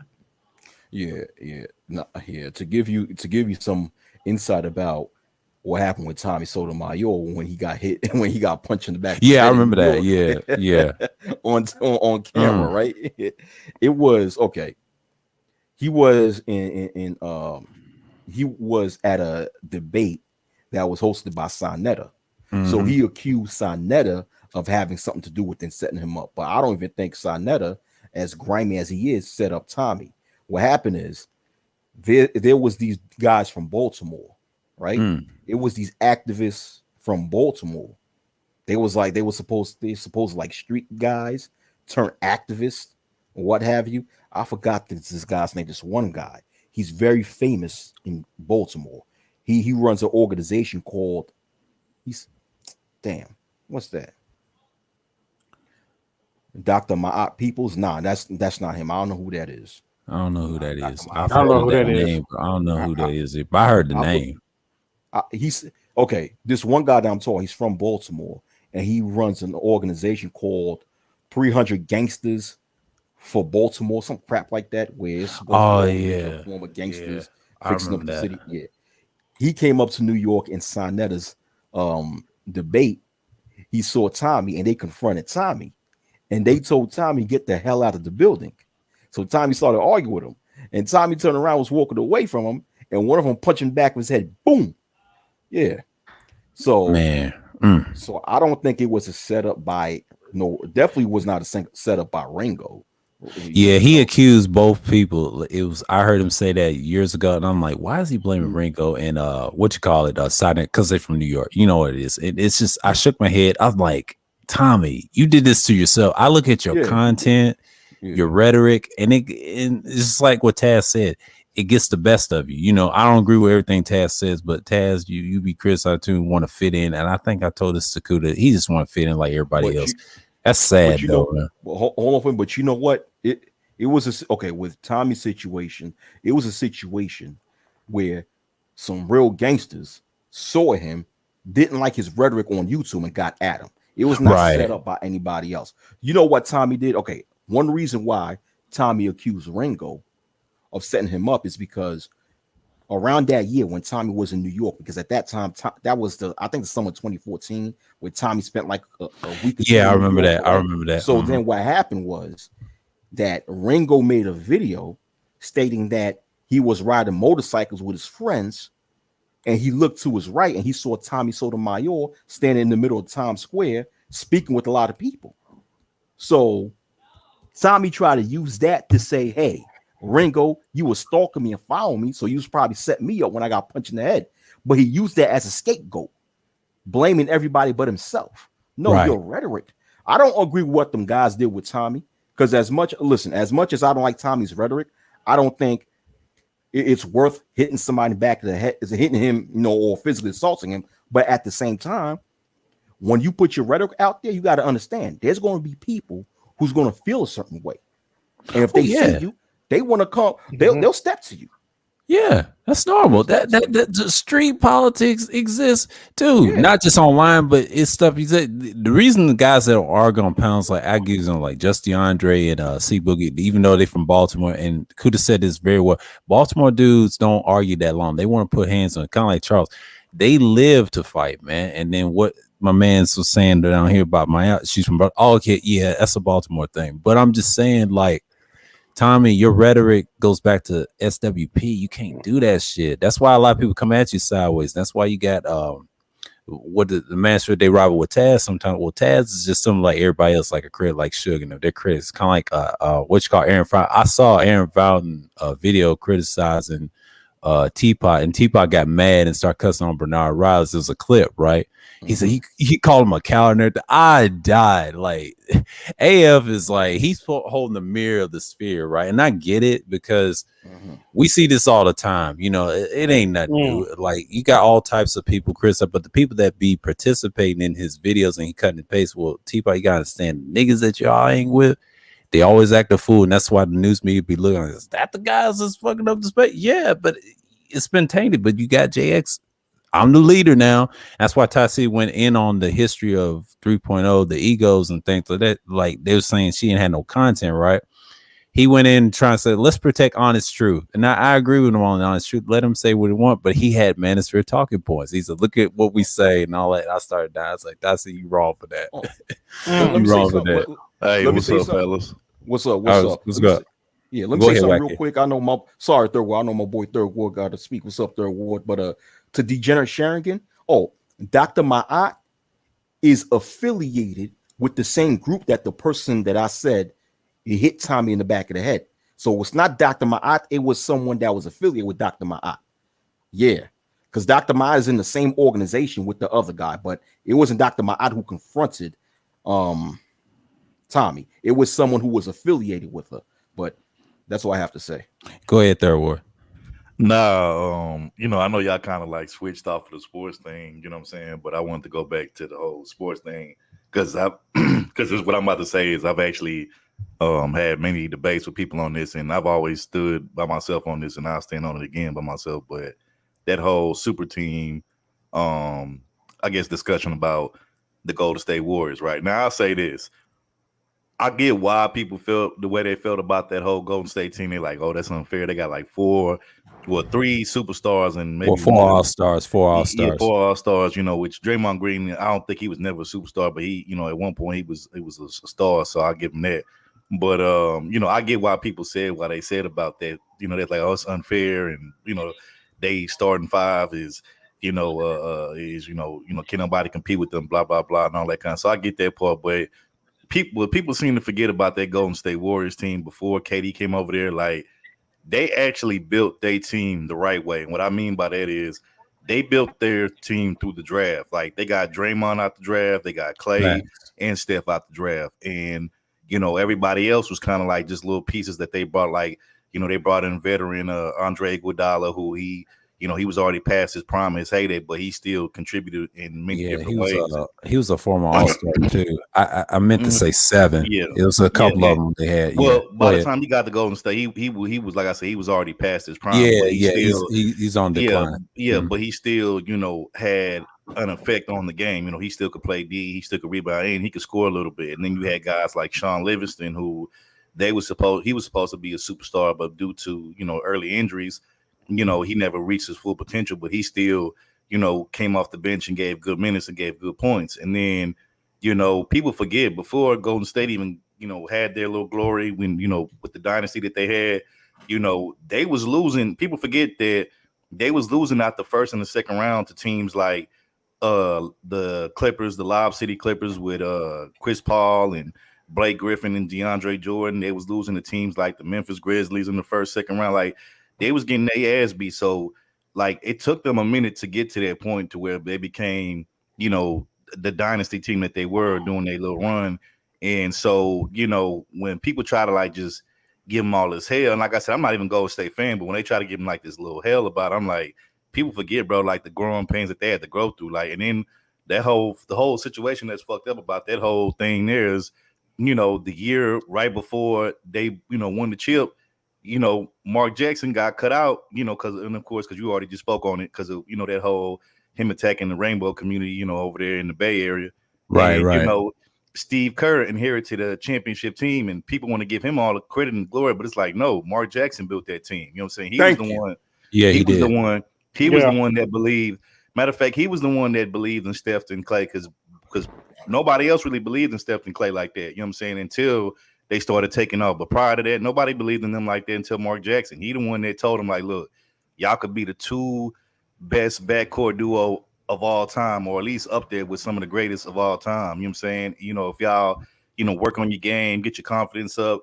And that's what they did. And like I said, the year that they won the chip, they got rid of Mark Jackson. They replaced him with Steve Kerr, and they gave him all the credit, which I thought was some bullshit. But, getting to the Kevin Durant thing, people got to realize, bro, like, I get it. He went to a super team, so people are going to feel some kind of way about it.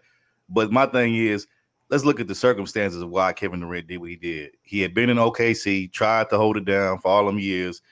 Him, even though we all know he was the best player on that team, Russ was trying to act like he was the nigga when we all know it was KD.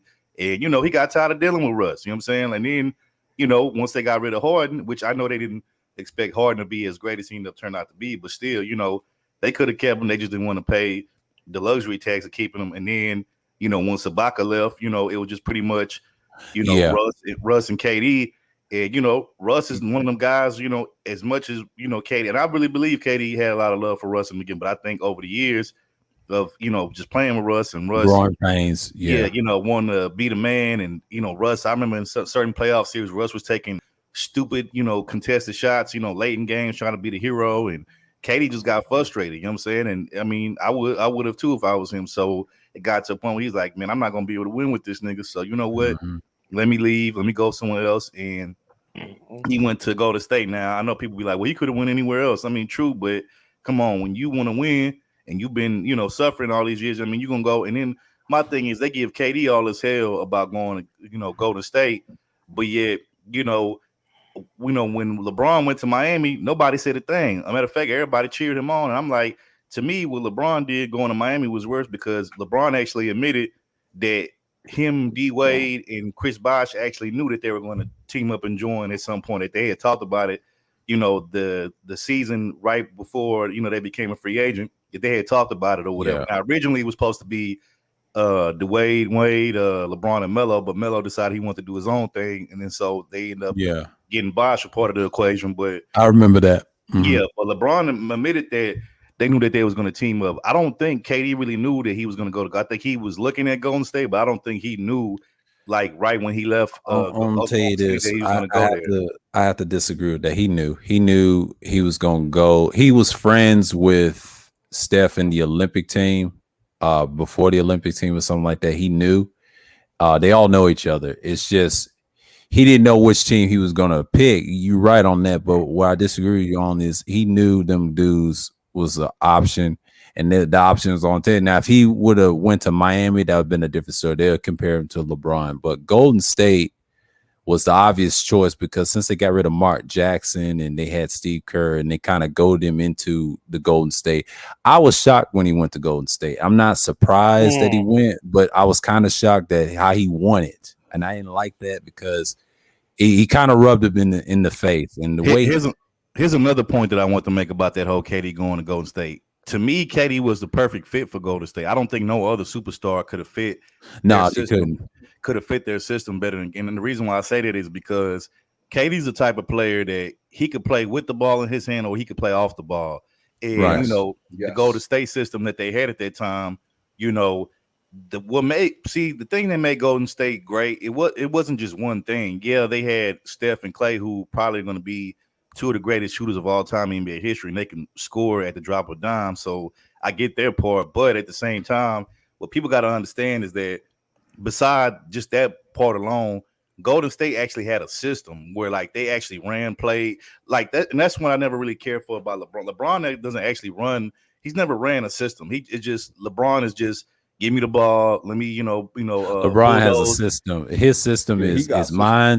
His is mine. It's kind of like Tom Brady. What I'm saying is he doesn't run plays. What he does is let me get to the top of the key. Let me run to the middle of the paint, try to bulldoze, and if it's not open, he starts off like that. Yeah, but he has plays back of his head though. Yeah, if it's not open for me. If it's not open for me to get to the hole, then what I'm gonna do is I'm gonna just pass it out to the corner and hopefully somebody's open. But going back to Golden State. The thing about Golden State is they actually move the ball from side to side, and then not only right. Like I said, they actually run plays, and then on top of that, people forget like they was one of the best. I think they might have been the best defensive team, doing their little run. So it wasn't just the offense; they played defense, they ran plays, and like I said, everybody knew their role too. That's another thing that gets underrated about Golden State. They known for the reason they known for defense is Klay and Draymond. The reason being you had guys on the coaching staff knew defense. Now Steve Kerr understand the championship format from the Spurs and the Bulls, and the reason he replaced Mark Jackson because he's a winner. And I hate to say that because even though he didn't build the team, but he took what Mark did. And they probably gave the keys to him. This is what Mark did. And he restructured, kind of like Phil Jackson. And that's all he was to me. He's just a Phil Jackson type person. Even though he's a decent player. Both of them are decent players. They won championships. You got to look at, I compare them because they're winners, right? But they had better guys around them to help them. Let's be real. If you would have replaced, let me say something. Kerr actually used the system that Phil Jackson created. Right. Kerr just did is added more defense. That's all he did. That's And all Kerr did. He added more and just defense. the same thing with Popovich. He took that style, that defense you saw from the Warriors. That's how they won the championship. But that Warriors team we're talking about is a finesse team because of Kevin Durant. Because Kevin Durant's a finesse player. He's not physical, but the reason he handled the ball so well, his sheer size of doing that, nobody can check him. See, LeBron had problems with him because he's the only one that can mesh with him. You know what I'm saying? See, LeBron don't like tall guys that can move. He like them being stiff so he can go right through them, right? He And let's does be make honest, plays. bro. He's used to that. He's used to that. Let's be honest. If you were to replace Kevin Durant with LeBron in that Golden State system, it wouldn't have worked because, like I said, LeBron he needs the ball in his hands at all times. He can't play off the ball like Kevin Durant can. No, he can't. He can't. So that wouldn't have worked. That would have been a disaster, and that wouldn't have worked. You know what I'm saying? But like I said, KD fit that system so perfectly because, like I said, he could play either on ball or off the ball, and then you can't really leave him open anywhere on the court. So, you had to kind of pick your poison. Okay, do I leave KD open? Do I leave Steph open? Or then you still got Clay, was the third forgot about person. And then, you even had, like I said, other guys who, like I said, came off the bench like Sean Livingston. You had Andre Iguodala. You had guys that was giving good minutes, hustle players like Maurice Spates. You had he's good. Maurice Spates. I forgot did Barbosa play on that team 1 year? I think Barbosa. I think he was. I think he played in that Didn't, team before you had the Splash Brothers. Yeah, okay. Andre Iguodala play on that team too. Yeah. Andre Iguodala, and remember just they had discussed Harrison that, Barnes, but they traded him. But I think Barbosa played shortly before what's the Klay Thompson was the starting. You have Matt Barnes too, who he's a 3-and-D guy, so Matt Barnes. Yeah. But like I said, the credit that I give Golden State compared to other super teams, they actually built their team the right way. They built it through the draft, and really all they added was Kevin Durant was that one season. And if you compare that to LeBron, like damn near everywhere LeBron has gone and built a super team, he brings like at least 4 to 5 guys with him, like everywhere he goes. So it's not like with KD, like I said, Golden State, all they added was just KD. That's the only person they added. They got rid of Harrison Barnes, and then they added KD. You know what I'm saying? Which you would be a fool. I think they had to pay $5 million more just to get KD versus them re-signing Harrison Barnes to long-term contract. So it's like any team would have been a fool not to get rid of Harrison Barnes for KD. Like, I mean, even if you had to pay $10 million more, like that's a no-brainer. You know what I'm saying? So I don't really blame them for that. Like I said, but what LeBron did with Miami, and then look what he's doing now, in LA, he already got Anthony Davis, so then now he got Melo, Russ, and all these other guys. So to me, that's why I never really cared for LeBron like that, because I feel like what niggas was doing on 2K, where they was making their little all-star teams on 2K, shit. Super team. Yeah, like LeBron actually did that shit in real life. Like he started that whole trend, you know what I'm saying? But niggas act like he, LeBron, he barely had any help. I'm like, nigga, look at the people who he's played with. Like, we can go down the list, bro. We can count on 2 fingers. Is that why his Space Jam movie played like a video game? That shit almost, that shit was weak. But I'll tell you a secret. I'll tell you a secret. Yeah, I'll tell you a secret. But let me tell you this. But okay. But hold on. Oh, go ahead. Obadiah. Go ahead. Yeah, I'll tell you a secret why LeBron doesn't make plays. He don't make certain plays of weak players, but if you're good, he does make plays, but he trusts the right certain people. What he does is he manipulates the offense. If y'all ever watch Tom Brady play football, how he manipulates the defense, he picks them apart, and if they don't follow his movements, LeBron does the same thing. Every time each of them win championship each year, and I've noticed that when the media try to give him praise, I'm like, he wins the championship, and then when he loses a playoff, whatever, same with LeBron, and I'm like, why is the media dick ride these two? When each year they win a championship, and if they don't, and then if you're somebody different, like a Durant or somebody, they praise you for like years and years straight. And it's so weird in sports, right? And then LeBron does the same shit. Like, I need all the spotlight. I need to be the guy and all this other stuff. I can't take another year off. It's crazy, man. But I don't worry about it because he's beatable. But the sad part is he does know how to get inside players' heads. But there's certain players can get inside his head, and that's why he doesn't make efficient plays sometimes. But same with Kevin Durant, you can do him the same way. But the only thing with him is he's got the ball handling, off ball, But that system with the Nets, I just don't see them winning, man. Not with D'Antoni. That's gonna be interesting right there. Well, go ahead, Wacky. You was about to say something. Yeah. Okay, here's the thing with LeBron, right? Because I think Third Ward stated how, wherever LeBron goes, he takes 3 or 4 guys with him. Listen, Right. Wherever LeBron goes, there's plenty of other players that want to go with him. It's not that he's taking people with him. People want to play with him. So LeBron has that luxury where he could pick anybody he wants because people want to play with him because they know playing with him, they got a chance at a championship.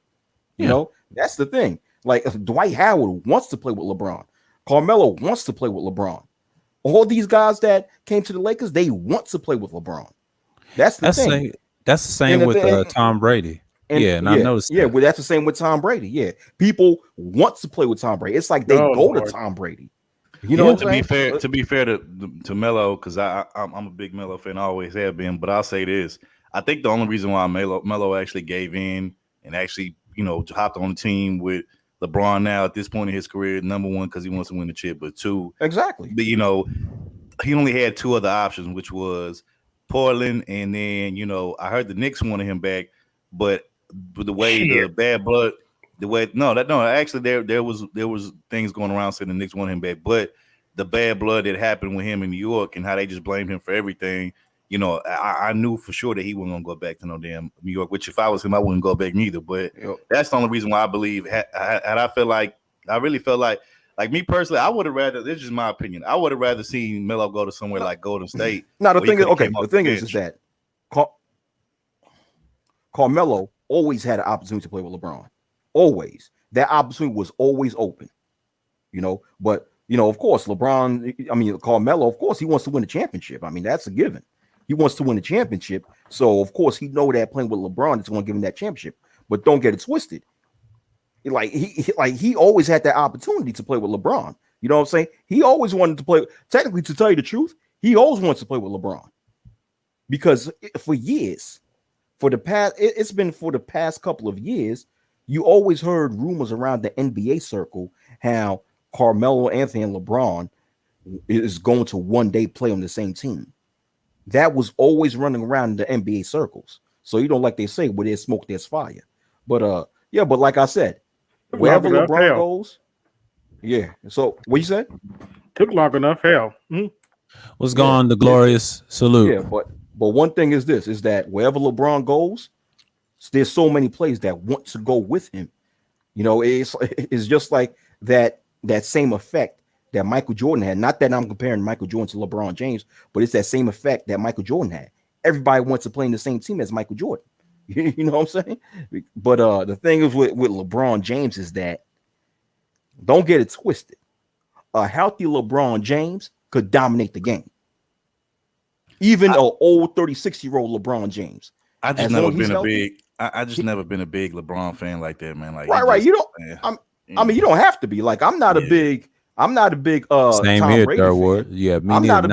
I'm not a big Tom Brady fan, but I have to admit, Tom Brady, a healthy Tom Brady, no matter how old he is, homeboy could dominate. But see, what pisses me off? I've seen ESPN try to, which ESPN has went to shit now compared to when I was coming up. ESPN used to be right. Now they did. I used to love Stuart Scott. Yeah, Stuart Scott is my favorite. When he passed away, ESPN was never the same after that. But I'll say this: terrible. the most disrespectful shit I ever seen is they tried to compare LeBron to Tom Brady. I'm like, bruh, to me, LeBron is not on Brady's level, like at all. Like, first of all, Brady got 7 rings, number 1. 2, LeBron got more finals losses than Brady has Super Bowl losses. So I'm like y'all niggas tripping. But I get it. They want to make LeBron like as big as, he's one of the biggest, sports guys and just media personnel guys and recognizable guys within the past 10, 20 years or whatever. So I get why they're doing that, but it's like, here's why the thing is LeBron never cheated. LeBron never cheated. right So there. that's why you But- can't compare LeBron to Tom Brady because LeBron never cheated to get Yeah. rings. But here's why I compare. I them. mean, they've if you- been I mean, into if you the wanna- if- they've if been you to the wanna- playoffs more times than any other player in I history. mean, we That's could another say thing. we could Yeah. say him turning 2K into a real live thing where he building and creating his teams with all stars or superstars. I mean, I guess that could be considered cheating too, right? Well, Carmelo Anthony and Dwight Howard haven't been all stars in like what 10 years? Well, I'm not talking about that. I'm talking about everybody before that. I'm talking about D-Wade, Bosh, Kyrie, fucking Anthony Davis. Now, I mean, come on, man. Like that's all I'm saying. I mean, of course, any basketball team you need about 2 or 3 stars to win a championship. Any basketball team. Yeah, 2 to Now, 3. to be fair, But in comparison, why I compare them, the media comparison, they've been in the playoffs so many years and they've carried teams. I hate to say Tom Brady and LeBron. The reason why I compare, not just because of championships, they carry teams. I know it's not fair, but the media is going to be biased towards them because you got a lot of fair weather fans that love them to death. Just like me and White talk about the teams. I cannot stand that. I mean, I wish teams was known, but I understand that's the culture of sports. And the more I get older, and I was like, wow. So, okay, so that's how, when we was kids, we love our teams, right? But once you get older, you look at sports different, like, no, they love them because of this and this. And the guy is accomplished, but how he get accomplished? Some people say, yeah, he cheated. Yeah, Tom Brady was caught cheating. LeBron probably, yeah. And LeBron wasn't caught that cheating. Now, we can say about the super team, yeah, he, in a way, but they allow him to do that because look, Boston, that Celtics team in 08, I wouldn't consider them a super team, but see, here's the bias of racism right here. Because that's a team, that's a white, they love them, but they had to get Garnett in that trade. And to me, I thought that was not good at all. But then they trade him to the Brooklyn Nets after they had that little run. But see, Kobe stopped that. Thank God for those 2 championships. But so, can I say something? Is that Go ahead. okay? You can't compare LeBron having stars playing side by side with different stars. You can't compare that with Tom Brady cheating. Like, for example, playing with deflated balls or, having access to the opposing team's playbooks. That you can't compare the two. You can't compare a player playing the same teams as other established stars to people stealing other teams' playbooks and playing with deflated balls. Those are two different things. So if we take away those two chips, right, he would still have 5, which means he would be tied with Joe Montana. So he would still be considered one of the greatest, if not the greatest. Am I correct? When you say those 2 chips, because those 2 chips, I mean, because you never know how many championships that Tom Brady won getting away with having access to other teams' playbooks and deflating balls. Well, we know of 2 personally, so we're just gonna go off of those 2. So I'm saying you take away those 2, okay, he doesn't have 7 no more, he has 5. So then he would still be tied and compared to Joe Montana, which it would be one of the greatest, if not the greatest of all time when it comes to quarterback. So I mean, we still gonna discount the other 5 he won? Even with those? I can't. Well, the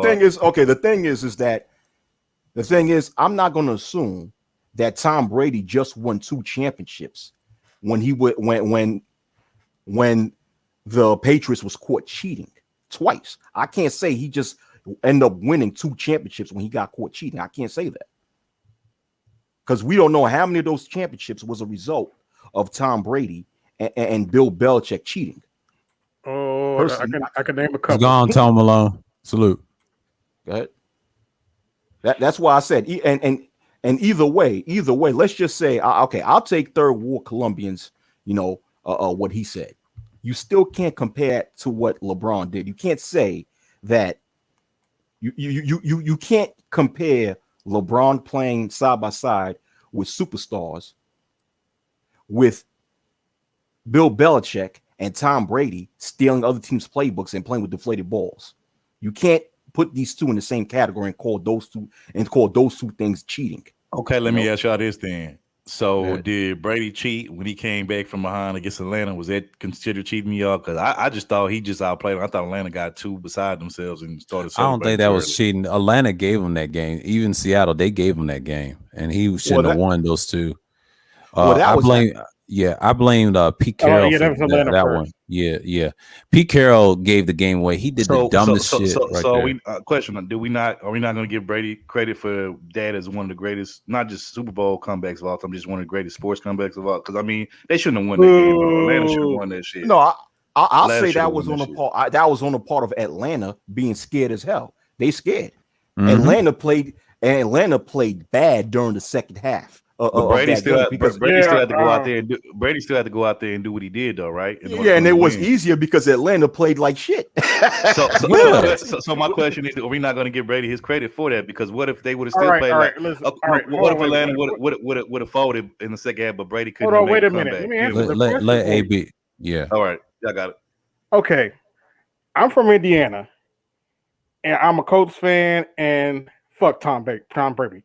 With that being said, you have to give that man credit for what he did to Atlanta. Thank Yeah. you. Something told me, because you got to remember, Atlanta was up pretty big. 23 points. Yeah, I remember. During the second half. And something told me, don't celebrate at all. Mm-hmm.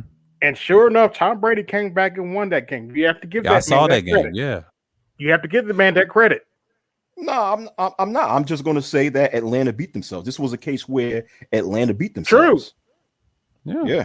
But I give him that championship, but that Seattle with Pete Carroll, that's Pete Carroll's fault. And I blame Seattle for that. I get what you're saying, Wacky, and I don't disagree. Yes, Atlanta did beat themselves, but my thing is that I want y'all to like realize and understand is how many other quarterbacks could have been in that position and probably couldn't have sealed the deal on the comeback. You know, even with Atlanta folding in the second half, because we've seen a lot of teams that didn't capitalize when the other team, started, fucking up and shit. That's what I'm saying. I think a lot of teams would. Let's say, for example, right? You take Peyton Manning with that with that Denver Bronco offense. If they was down by that many points and Atlanta played like shit in the second half, Peyton Manning would kill them. I'll say this: you take Eli Manning in the 2008 or the 2012 Giants offense, right? If they was down by 20 something points, if they played that Atlanta Falcons team, well, they're in the same conference, but I'm just being hypothetical here, right? Hypothetically speaking, let's just say if the Giants played in a different conference than in a different conference than the Atlanta Falcons, right? And they played in the Super Bowl. If that Atlanta Falcons team beat any of those two Giants teams by 20 something points in the first half, right? And the second half, that Atlanta team got scared, Eli Manning would have killed them. Mm-hmm. So I think it was one of those things where the Atlanta Hawks beat themselves. They beat themselves, man. No, I don't disagree with you on that. I guess the point I'm trying to make, I don't Hawks. disagree with anything that you guys are saying. I guess the point I'm trying to make is just because the other team folds in the second half when they was doing great in the first half, that doesn't necessarily mean anything because you still have to seize that moment. I mean, if you don't seize the moment, you could still lose the game. You know what I'm saying? So, that's my thing. You know what I'm saying? Because, Brady and them could have easily, let's say, for instance, that game would have played out like this. Let's say that, Atlanta would have fucked up in the second half like they did, right? But let's say that, Brady and them didn't make the comeback or the urgency that they did. Let's say that maybe they lost that Super Bowl by like a field goal or like one touchdown. Then, the story, the narrative would have been, Brady couldn't make the comeback when, Atlanta folded in the second half and, he's supposed to come back and win that game. That would have been the narrative that following week. You know what I'm saying? It would have been like, man, the game is right there for Brady in the past to have, but he couldn't capitalize on it, especially with all the Brady haters out there. That would have been the narrative out there. No, I think anybody would have beaten the team who played real scared and underperformed. Anybody would easily be able to seize that moment. It reminds me of the 2011 NBA Finals when LeBron and the Miami Heat, they played scared when they played against the Denver, it's not Denver, the Mavericks, Dallas Mavericks, yeah, right? Dallas Mavericks. When the Miami Heat played against the Dallas Mavericks in that 2011 NBA Finals, that 2011 Miami Heat team was shook.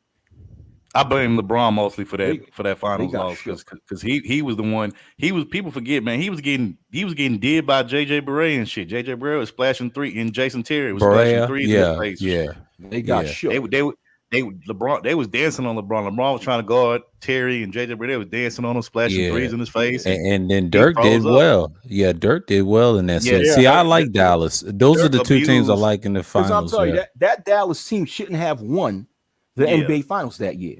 They shouldn't This- have. If you talk That about was another case when yeah. Miami beat themselves. They beat themselves. They I'm not gonna played lie. I all don't know season why. long with the ego. Hold on for a minute. The Miami Heat played all season long with an ego, right? They played Right. with that ego, and their team chemistry failed. So once they hit the finals against the Mavericks, they got shook because the Mavericks end up having better chemistry than the Miami Heat. Therefore, they played better, and the Miami Heat got shook. And But that's see, the same thing I believe happened in the 2017 Super Bowl between the Atlanta Falcons and the Golden the Patriots and New England Patriots, right? Facts. I'm sorry, But I'll be forgetting, man. I got Facts. people in the comments Nah, laughing at me but because I who- said Atlanta Hawks and shit. But see, here's Yeah, my they question. okay. Shouts Here's out my to question. RPA and Nah, they Tom, cool. man. They cool. They cool. Yeah, they I cool mean, you gotta peoples. laugh at that. I'll be laughing if I heard Same somebody here. say that. Yeah, I'll Here's be the saying question some that shit I like have. that. Yeah, go Yeah. ahead, Third Ward. Oh, go No, ahead, who's third the one. que- Go ahead. I'm sorry. The question I'm that about I to have. cut Who out, bro. I'll told? catch you later. Okay, All all right, right, now. Sabi. All right, Peace, peace, man. AB. Who told Eric Spoelstra that he could put Chris Bosh one-on-one on Dirk? I mean, Dirk was just tearing his ass up that whole series. I Yeah, mean, that he was. I get it. You know, they both tall and lanky and long, so I get why he did it. But you got to give Bosh some help on Dirk. I mean, come on. Dirk has the 1 foot, fadeaway jumper. Fade away. you That's know. signature jumper. Yeah. And I mean, Dirk already like 7 foot tall. Plus, he got the long. So his trajectory when he get that shot up, when he hop off that one leg. I mean, that's probably like a 10-foot shot in the air that you're not gonna be able to get to. So And he's a damn good free throw shooter. The reason I Yeah. liked him, he was physical, he wasn't scared, and he took it to the hole. And a lot of So- people didn't like his spin move. And he Yeah. he knows how to set plays too as a big man. But he had guys helping like Barea. He had Jason Kidd that year won that championship. You gotta look at the facts. What type of team they got? They had J Well, I don't know Kidd. what they was all thinking that. by trying to put Bosh one-on-one on like Dirk was just killing his ass every single that- time. Bosh that was a bad inexperienced. defensive play. Yeah. That was a bad defensive play because you got to realize this, right? And they didn't even make no Bosh- adjustments after that. The whole the- series, they the- did not make an adjustment to that. The thing is that Dirk Nowitzki is way more versatile than Chris Bosh. He Thanks, has like Tom Malone. way better. He's like quicker than Chris Bosh and have way better footwork because Chris Facts. Bosh is more of a baseline paint type of forward. He's like almost like one of those traditional center / power forwards. He's like a 4 and 5. He could play between the 4 and the 5, but he's more of a traditional 4 and 5 guy. Where you have guys like Dirk, he's more versatile. So you can't put like a traditional big man on a versatile big man. It's never going to work. But I think it was a better fit to put Adonis Haslam, believe it or not. on Udonis Dirk Nowitzki. Haslam. Yeah. Even though Haslam, right? Haslam was going to give up some inches because Haslam's like what 6'9", 6'10". Mhm. He's like 6'9" or something like that, right? Like Right. So he's 6'8", gonna give up 6'9", yeah. Yeah, he was going to give up some inches, but he can guard different positions. So he got the footwork on the defensive end. Yeah, to guard facts. Nowitzki. I Yeah. agree, and I'll say this too. Another reason why I never really cared for LeBron like that. Let's just be real about this. Anytime somebody goes and joins LeBron and plays with him, they have to give up and sacrifice their game. Yeah, So I LeBron just could- said that earlier. Mhm, so with LeBron Westbrook. Yeah. Yeah, to LeBron. And see, people forget before Bosh went to Miami to go play with him and Wade. Like Bosh was a 20 and 10 dude, a 20 and 12 dude In Toronto. Yeah, I remember in Yeah, Toronto. so Yeah, he was a beast. I felt Yeah. like had the Miami Heat let him play more of his game, they probably could have won at least another championship, maybe even 2 more. But because they wanted to keep running everything through Bond, which I get it, but it's like, bruh, it's like y'all could have used Bosh down low on some of them post-up plays. You know what I'm saying? Like the games that they could have used him, like how Toronto used him, I felt like they missed out on that opportunity. They didn't capitalize on it, and that's what really hurt them. What's going on, Tampa? But the thing is too is that you have to understand also is that LeBron came into a Miami Heat team where Wade was injury prone. I mean, LeBron was in the Miami Heat for like 4 seasons, right?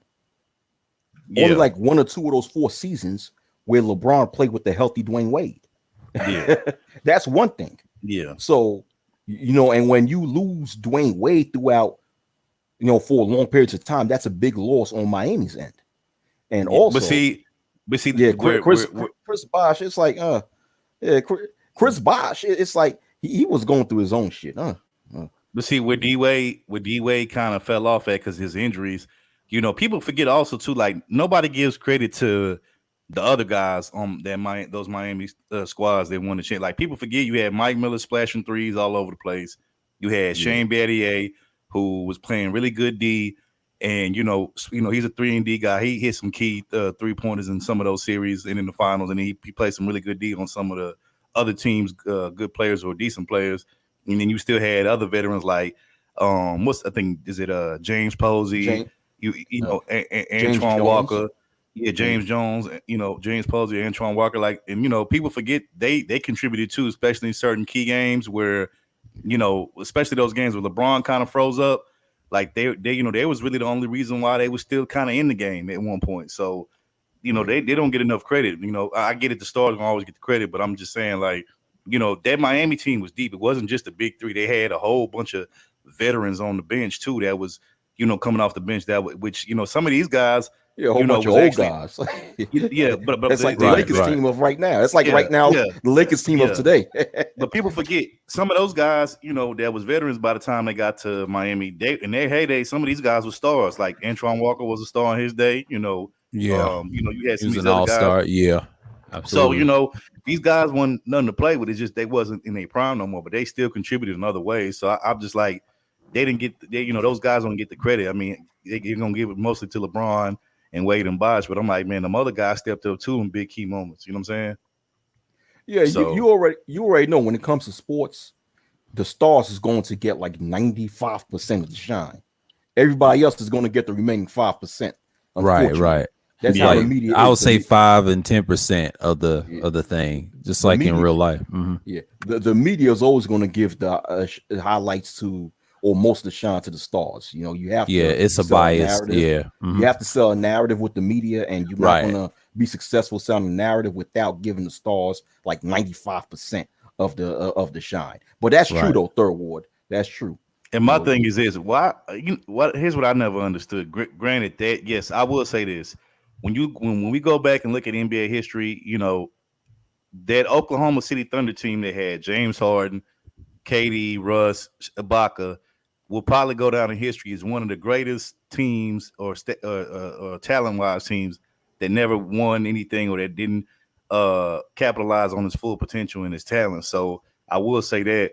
But like when they lost that championship to the Miami Heat, even though they won the first game, but then they lost the other 4 after that, I'm like, why are people, the media giving them hell when, like, bruh, like that Miami team was stacked. Like, even though, yes, that Oklahoma City team was stacked, most of them guys on that team was young. I think all of them dudes was like in their young 20s and shit. You know what I'm saying? Like, none of them guys was like even damn near in their 30s. Most of them guys was in their young. So I'm like, I don't understand why they get so much criticism. And then people was like, man, LeBron, dominated KD in that series. I'm like, y'all must have not been watching the series because last time I checked, if you go back and you look at that series, KD averaged like 35 the whole series. So like, what is niggas talking about? Talking about some KD, disappeared in that. I'm like, bro, I'm like, they former coach, used to play for Houston, right? Yeah, I know, but I'm just like, you can't disappear. Yeah. You can't disappear and average 35 in the series. Like, there's no way possible you could do that, bro. So I'm like, but I get it's LeBron fans, so they're gonna always. Yeah, the reason I brought up Scott Brooks is because he used to play for the Rockets and he also used to coach for the OKC. That was a good team, but there was no way he's beating Eric Spoelstra, not with that lineup because they were young.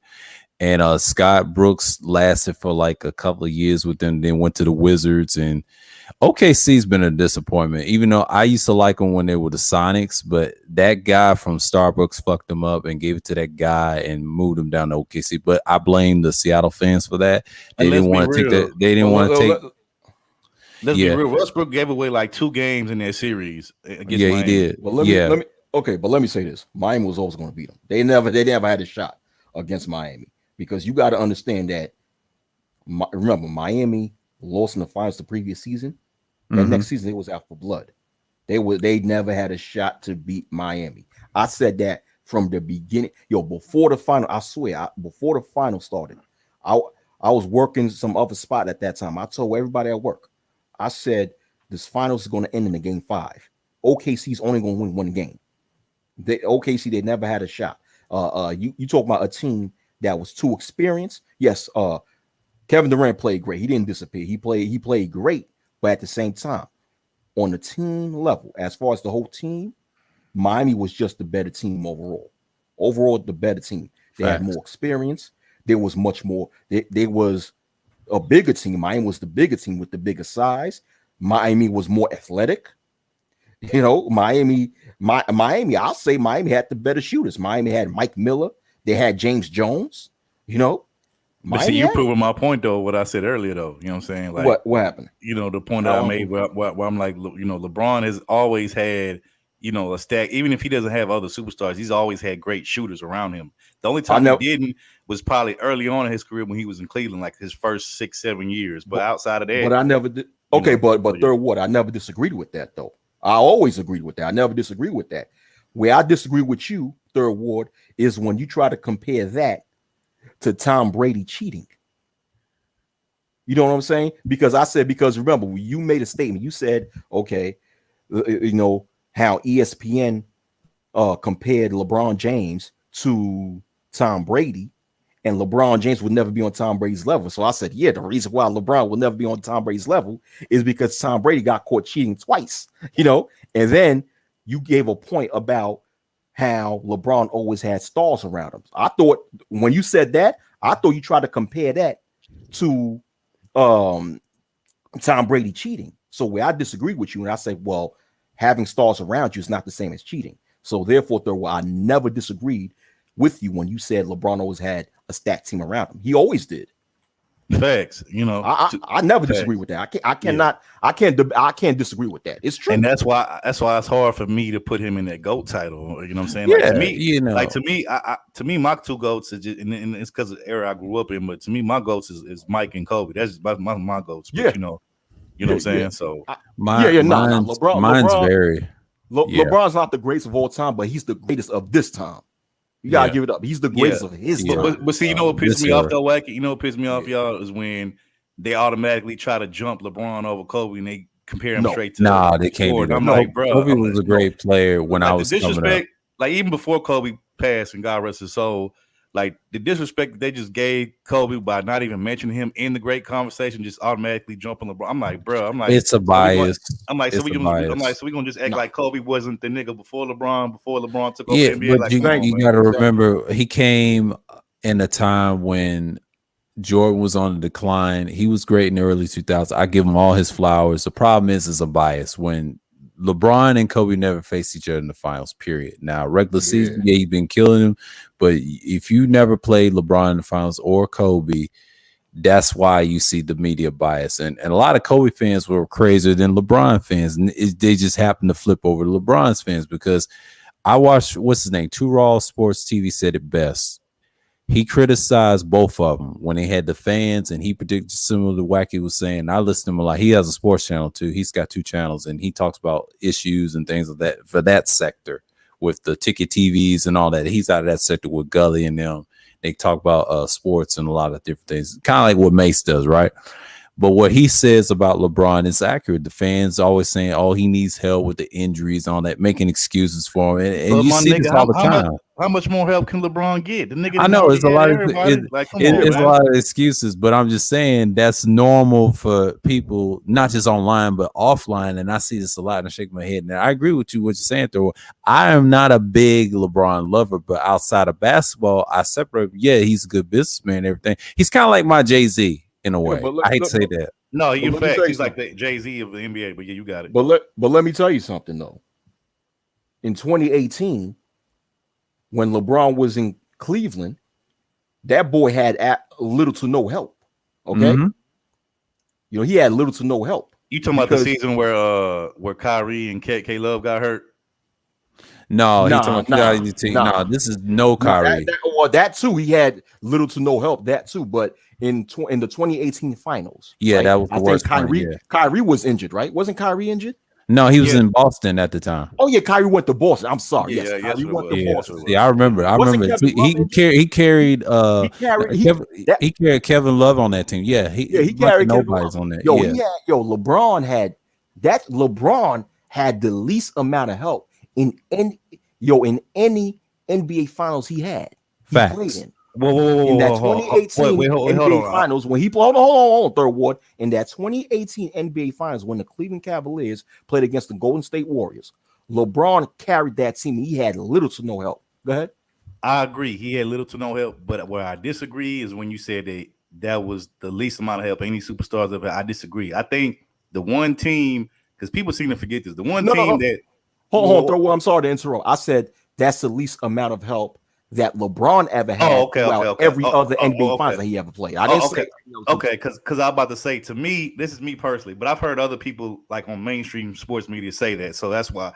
My bad. I thought you were saying that too, but anyway, I'll say this. So they say that LeBron had the least amount of help, with certain Cleveland Cavaliers team, which I agree with to a certain degree. But I'll say this: to me, the team that shouldn't have made it to the NBA finals, they did, and they actually stole and won a game that shouldn't have been there, was the 76ers that Allen Iverson took to the finals that year. Ain't no way in hell they should have made it to the final, number one. Number two, the fact that they actually stole a game off the Lakers, like that should have been a sweep.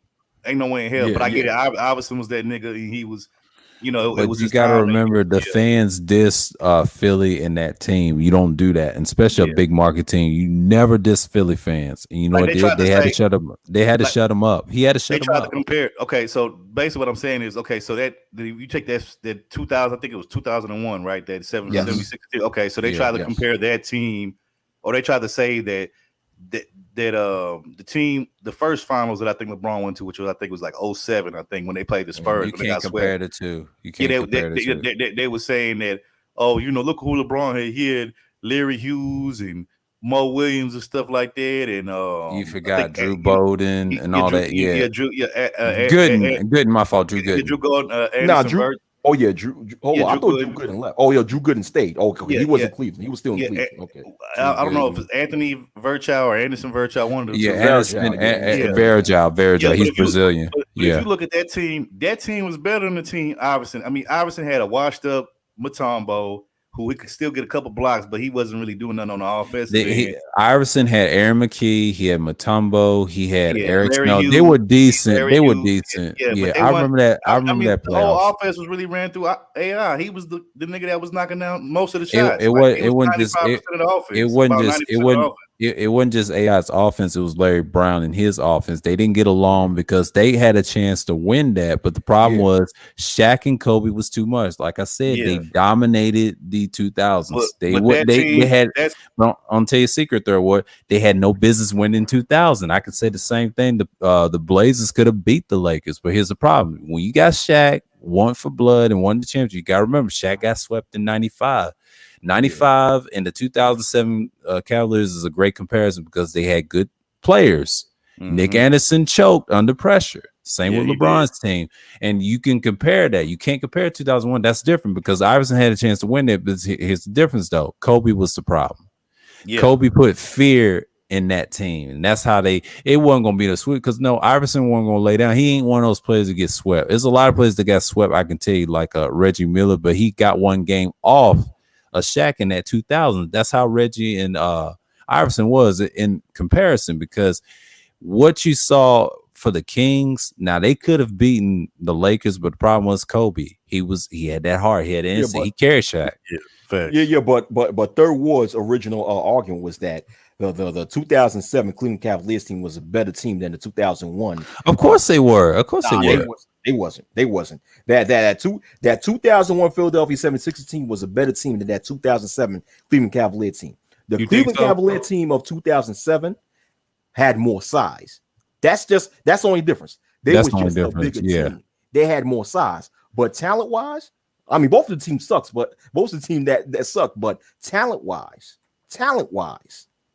That 2001 76ers team was a better team talent-wise. No, they just a wasn't smaller Pepe. team. They're not a super Yeah. team. No, that's a regular team. They- A super yeah, they team would be like the Philadelphia 76ers in 1983. They had all-stars. They had first team all NBA players, similar to the Warriors.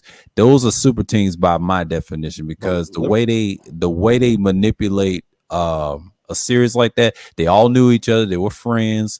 Even the guy like Moses, he was cool with Dr. J, and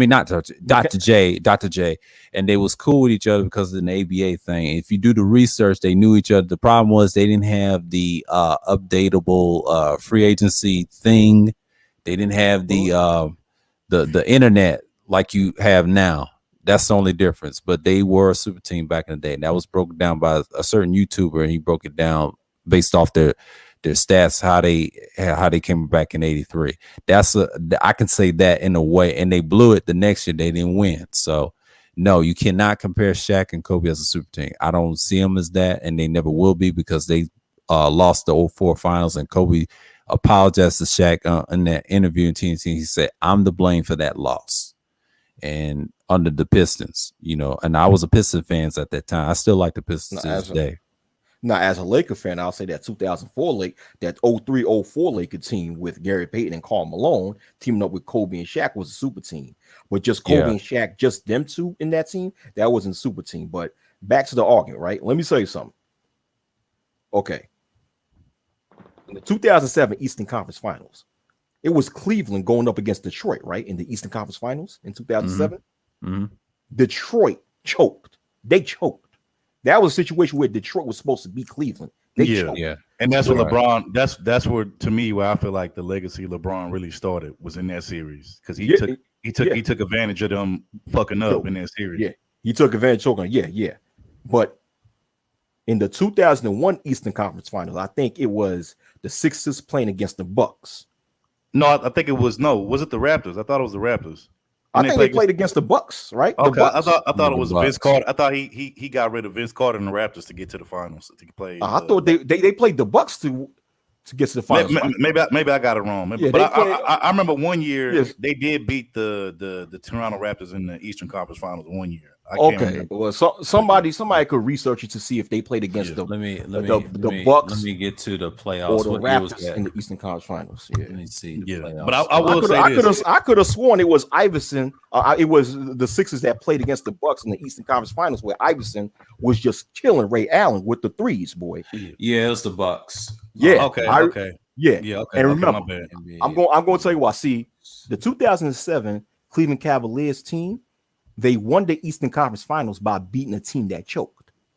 That 2001 Sixers team, they beat a good Milwaukee Bucks team, and the Milwaukee Bucks did not choke.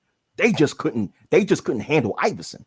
Facts. You know what I'm saying? So it's like, and that's why I'm saying I can't say that Cleveland Cavalier team was a better team than the 2001 Sixers team, because that Cleveland Cavalier team just took advantage of a team who choked. Wow. That Sixers team, they had to earn their spot at the finals. Facts. I'll say this thing. I think we could all agree on this. So let me share it. That 2007 Cleveland Cavaliers team that made it to the finals against the Spurs and got swept. That team, the 2001 76ers that made it to the finals against the Lakers with Kobe and Shaq, and that 2000, I forgot what year was that. Was that year that the Nets made it to the finals against the Lakers? That's 2002. 2002. I remember that. Okay. So the 2002 Nets. The Nets got swept. The Nets got okay, swept. So the 2002 Nets, the 07 Cavaliers, and they had Keon Martin. Yeah. They had Jason Kidd, and they had Richard Jefferson. That was his first NBA Finals. I remember that. The point I'm trying to make is that, like I said, the 02 Nets, the 07 Cavaliers, and the 01 Sixers, those are probably like the three worst teams to make it to the finals out of that conference. Yeah. And let me break this down. Okay. I remember this playoffs. I saw half of it. I was like 19 at the time. And Detroit swept Orlando, and Miami was swept by Chicago. I remember Chicago was pretty good. They had this is before they had Derrick Rose. I forget who they had, but Detroit was good. They was trying to get back to the finals, and Cleveland beat them in the game 6. I do remember that. Now, New Jersey at the time Now currently Brooklyn Nets. Now they did beat the Toronto Raptors in the game 6. I do remember that, and they swept the Wizards in the first round. That's Cleveland. LeBron had a tough time with the Nets and beat them, and played Detroit in the conference of 07. See, San Antonio beat Utah in game 5, and Golden State at the time was pretty good back then. They beat Dallas. Oh, yeah. They beat Dallas. And then Aaron Utah, Davis. yeah. And Utah beat the brakes off them the next round, 5 games to 1. 4 games like AK-47. Remember that when he was in Utah? Oh, Arthur yeah. Karolinko? Yeah, I loved him. That Whatever happened to him? Oh, he used to play for the Nets, and he just fell out in the league, man. In free Wait, who y'all talking about? Yeah, Andre Karolinko. Andre Karolinko. Yeah, and you know who else was a disappointment, and he was a former Jazz, became a Net. Darren Williams, bro. Darren Williams. Yeah, I remember. Yeah. That. I remember at one point everybody was comparing him. It was comparing him to Chris Paul because I think what they came else? the same draft class. Phoenix beat the Lakers that year too in 07. Yeah. And the Lakers was with Kobe, and I'll never forget that because Phoenix was a good team. And then they played against the Spurs, and Spurs beat the Nuggets. And this is during Carmelo's time. Knocked him out in 5 games, knocked the Suns out in 16. I remember, and this is when they played the Jazz. Jazz was no hope, but see, the Spurs was experienced. They won a championship in 05. That 07 Spurs team swept the shit out of Cleveland. Cleveland was an inexperienced team. Reminds me of the Orlando Magic, and that's what they remind me of in comparison. And the reason I say that because LeBron was the biggest star. He was young, and Shaq was. Yes. Man, on that team show. Yes. When I tell you that year, when Orlando ended up making it to the finals that year instead of Cleveland, and they had to play Kobe in the Lakers in the finals that year. When I tell you so bad, I wanted LeBron to make it so Kobe could whip his ass and they could stop this damn Kobe LeBron debate. I wanted that so bad, but it never happened. I was like, listen. You know how many people wanted to see that? That would have been great for the NBA. Right. Kobe play against LeBron James in the NBA Finals. But you know what, though? You know who I blame for that? I blame David Stern for that. Because you know why? Yeah. Because you know why? Because remember, okay, in 2010, LeBron James went to the Miami Heat, right? As a free agent. And then shortly afterwards, I think around 2012, Chris Paul was a free agent. And the Lakers was going to sign him. And David Stern came in and blocked that. Yeah, I remember that. They blocked that. That's why Chris Paul ended up going to the Clippers. He was going to get signed to the Lakers. So imagine if Chris Paul went to the Lakers with LeBron in Miami, playing with Wade and Bosh. You have Chris Paul in LA with Kobe and Pau Gasol.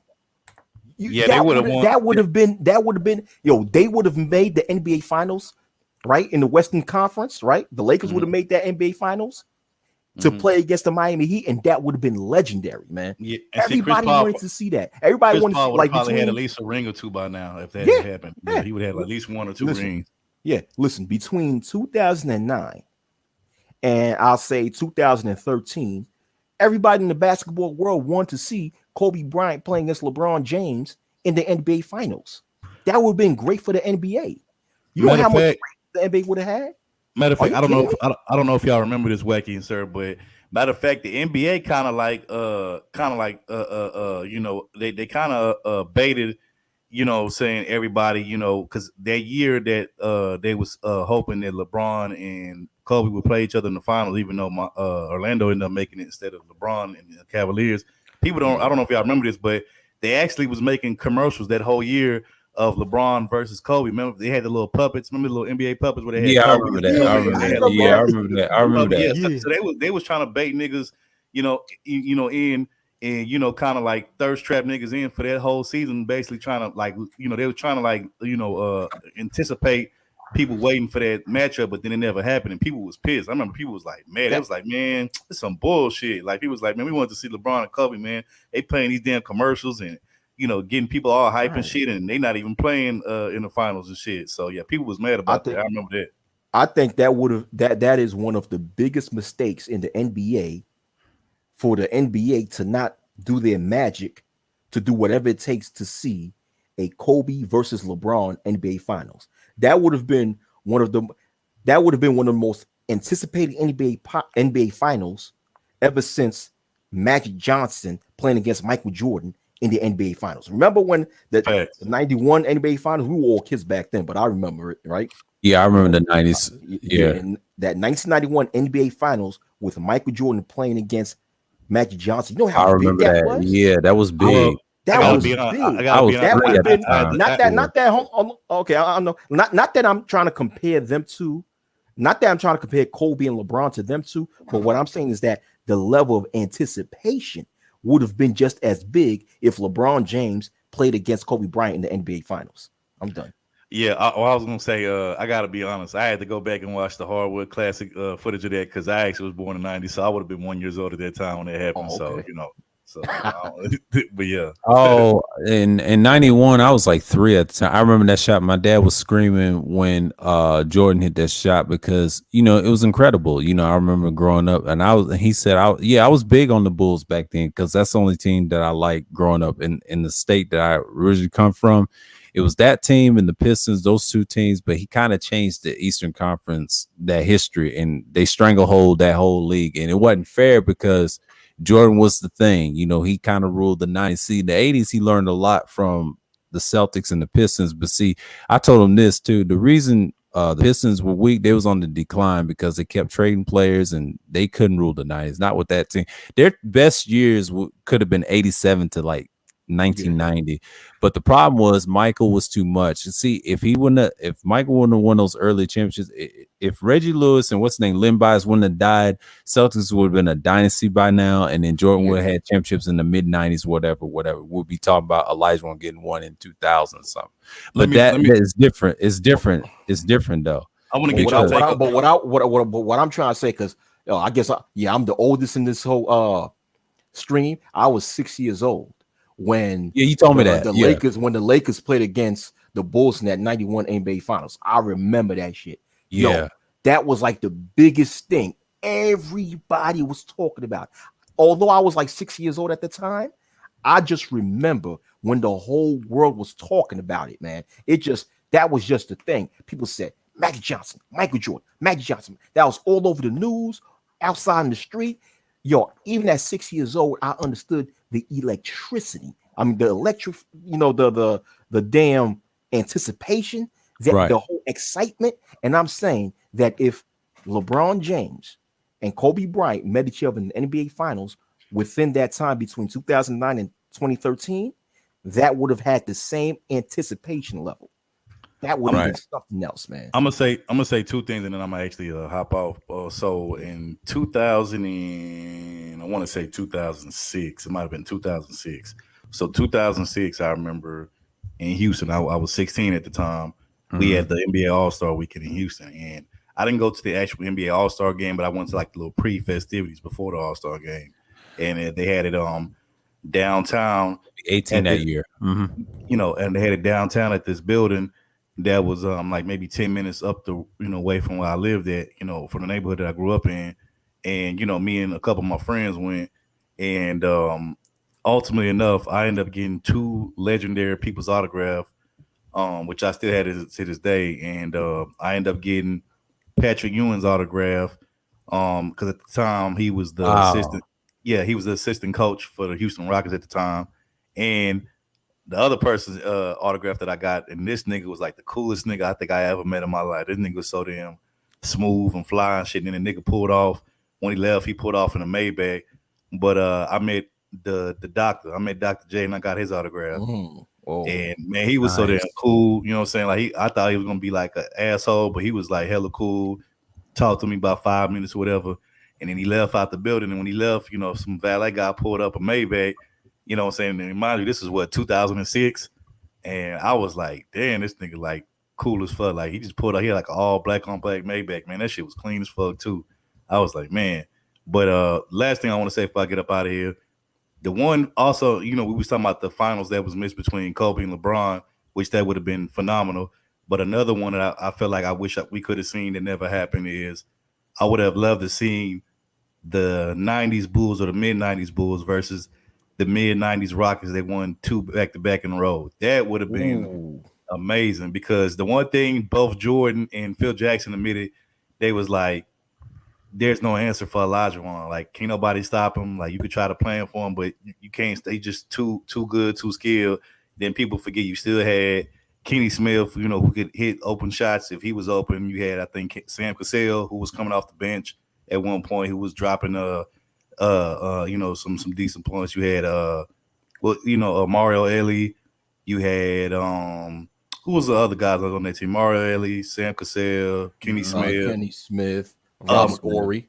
What's the Vernon Maxwell was in Vernon Maxwell. Yeah, which Jordan admitted that he was one of the guys who always gave him issues on the defensive end, always kind of like, you know, challenge him on the defensive end, you know. So and you forgot about Clyde Drexler, that 95. That was a good one. 95, yeah, Clyde too. Yeah, so it would have been interesting to see those two teams play in the finals during the mid-90s. Like that would have been must-see TV. Like that would have been like crazy. That both of those series probably would have, if they would have went like back-to-back in a row, 2 years in a row, they probably both of them series probably would have went 6 or 7 games, I'm guessing. Yeah, that would have been a very good NBA Finals, man. You know, that almost came close, but what happened is that the Rockets in the Western Conference couldn't. No, well, once Jordan came back, let me tell you that it almost came close a few times because remember, the Jazz played against the Rockets in the Western Conference Finals, I think twice, and the Jazz was able to beat them twice. Yeah, so that's what happened. The Rockets was never able to beat the Jazz in the Western Conference for those 2 years, like 97 and 98. Yeah, 90 because they had won. That was 97. Yeah, they had won 95. I think when Houston when they two-peated, it was 90. It was 90. It was 1995, or was it 95? It was 93, 94, 94, 95. Yes. So basically, what you're saying, yeah, man. Yo, can you share the screen for a bit? Over there. Yeah, he's sharing it right now. Yeah, you see it. This is August of 2005. Right. And I met Magic Johnson. You know, the boy that you see him, he signed my basketball. So I got an autographed basketball from Magic Johnson. You know, I met his son, his first son, not the one that you guys know. That's Alphabet. His oldest son. Yeah. I know about his oldest son, Andre. EJ, the one that the world knows as being Alphabet. That's the second son. That's his first son is Andre. Yeah, Andre is cool as hell. Yo, I got a chance. I had a conversation with both of them. They cool as hell. Magic was cool as hell, man. That's how Dr. J was when I met him, bro. Like real smooth, like just cool, bro. Like no, like you know, you would have think that you wouldn't even talking to Dr. Like he really didn't have an ego like that. He was just real cool, down to earth type of cat. But that's me before the hair. Okay, me before the hair. But I will say this though. Another person who I met, which I ended up going to his camp, but I don't know if y'all remember, but back in the day, for the Rockets, they used to be their point guard back in the day, and then eventually he became one of their sportscasters for the Rockets. But I went to this guy named Calvin Murphy. I went to his basketball camp when I was like in middle school. But I don't know if y'all remember who Calvin Murphy was. Yeah, I know who he is. Yeah, he's a legend out in Houston. Yeah, Houston got a lot of legends. You know, Ralph Sampson. I know all the teams, but see, if we want to talk about Rockets, I can tell you the history how they was, man. They used to be the Denver Rockets. And they used to originally they started out. They was the San Diego Rockets. San Diego, my fault. San Diego Rockets. I forget the name switch with the Nuggets and them. I don't know how they trade names, whatever. But you know, I used to know a lot of teams, but that Houston team, that was something else. And then when they got Elijah Wan, most people don't even know this, but one of Calvin Murphy's daughters, I forgot which one because he has a couple of them, but one of his daughters is actually Robert Horry's first baby moms, I think. Right. Yeah. I know exactly what you're talking about. Yeah. So you know that wacky? Yeah. I don't know, but I never knew that. I never knew that. Yeah, Robert Horry, his first baby mom, I think, is one of Calvin Murphy's daughters. I think it's probably the oldest one. I think. Oh wow, I never knew that. Wow.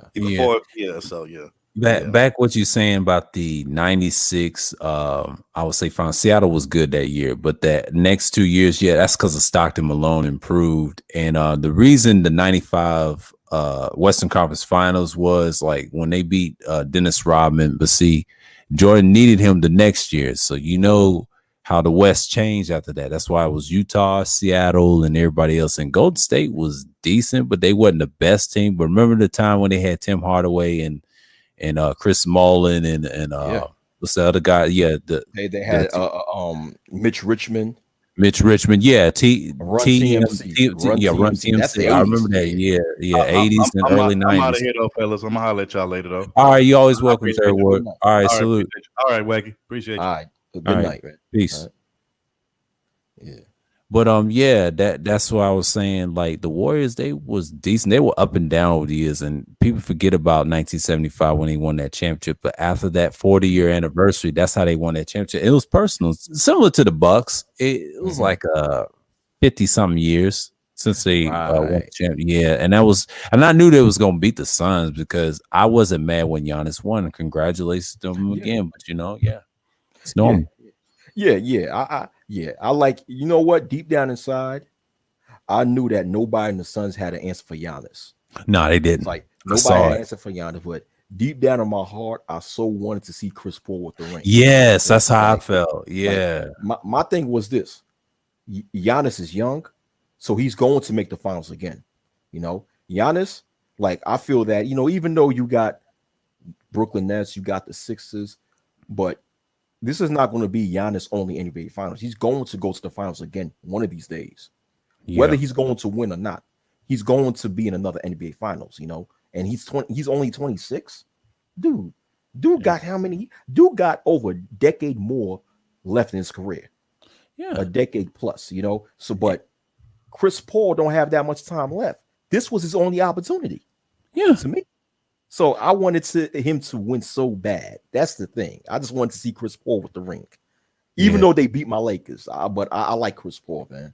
Yeah, I mean the Lakers. I mean they got a chance this year. The next year after. I'm just saying the Lakers gonna be fine without LeBron because that team is still. These teams don't die like that. No, these NBA teams keep whoever's in it. Yeah, I would have agreed with you if the Lakers kept Montrezl Harrell and Kentavious Caldwell-Pope, and if they kept Andre Drummond. Because see, what I want to see the Lakers. Okay, this is what I wanted to see. This is what I was so upset with that Russell Westbrook trade, right? Yeah, go ahead. Because you're talking about Kentavious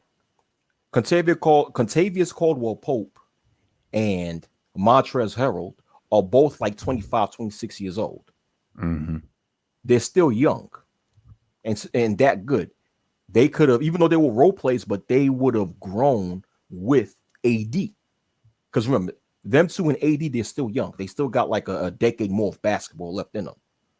So if they stuck together, they would have grown together. And being that they all play with LeBron, they would have had that experience together, growing together.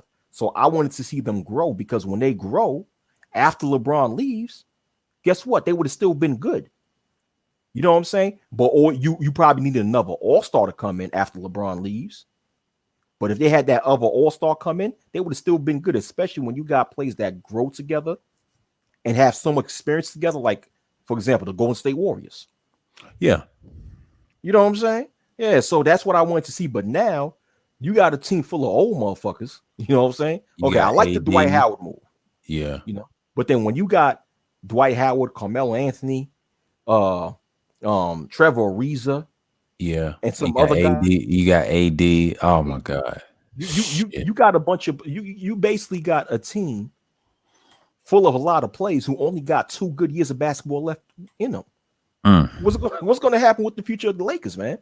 The Lakers going to have to make some moves after another 2 or 3 years if they still want to be relevant. They will be. Championship. They will be. They will be. It's just LeBron got to get out of the way first, and you'll see the difference. And they say, "How you get all these trades?" Well, that's a smart team. That front office got to be smart. That's the secret. Yeah. Because once LeBron leaves, that's a whole lot of space, and that's a whole lot of space in the Lakers salary cap.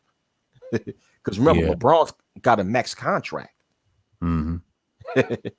He can use that. Now, if they don't win, he can always go somewhere. See, I know LeBron, like when he goes somewhere, he'll go on any team. And I think someone said this in the space too. I said, yeah, he's one of them type players. I shake my head. I said, damn, I hope he don't do nothing drastic and pissed off the fans. You know how he loves to do that. Yeah. But that's LeBron for you.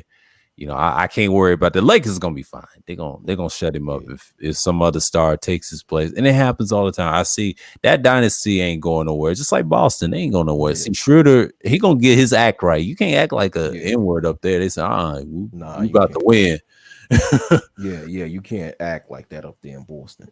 Yeah, it's hard to be a star up there, and they tell you Larry Bird tell them. So see, they praise him because it's skin color, but now it's like.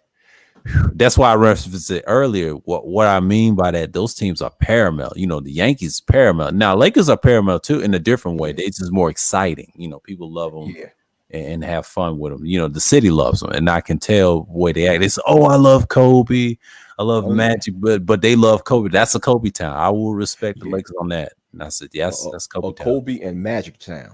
Yeah, that too. You know, Magic's like my second favorite player on that team, and then Kobe, he's all right. I'm neutral. I'm not big on Kobe, but I respect him what he did outside the game, and I said, yeah, that dude's all right. I didn't like how he died though, but that's all. Yeah, I didn't like took that risk. Yeah. Pepe the Frog is right. It's ironic, right? That Boston, Boston have a very large Black and Latino population. But it's still racist as hell. Right. I agree with Pepe. Yeah. It's still racist as hell. Yo, okay. It's funny. I like the way where you brought up Larry Bird because Larry Bird is like a damn demigod in Boston, right? Yes, I had to. But check this out.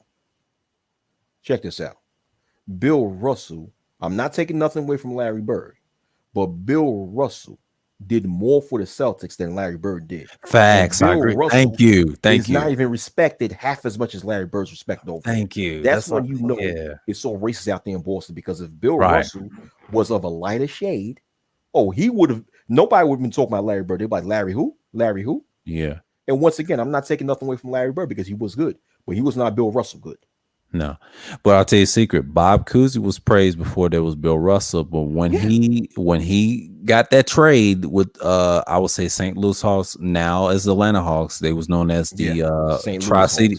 Yeah, they were Tri-City Blackhawks first, but the history goes back to the NBL. There was a Buffalo team. That was a New York team, by the way, and then they moved to the Tri-City area Blackhawks. That's NBA, and then they became the St. Louis Hawks. But now that coach that was from the Celtics used to coach that damn team known as the Milwaukee, and then became, the St. Louis Hawks later on. He left that team. What's his name?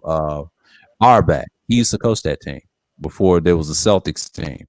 And they did that on purpose so he can He got Bill Russell in a trade, and he was drafted by St. Louis Hawks. See, that team was a Milwaukee team before there was St. Louis, and there was Tri-City Blackhawks. I know my history of the leagues and teams, but it's a damn shame how they got Bill Russell from USF, from San Francisco. He's from Louisiana originally.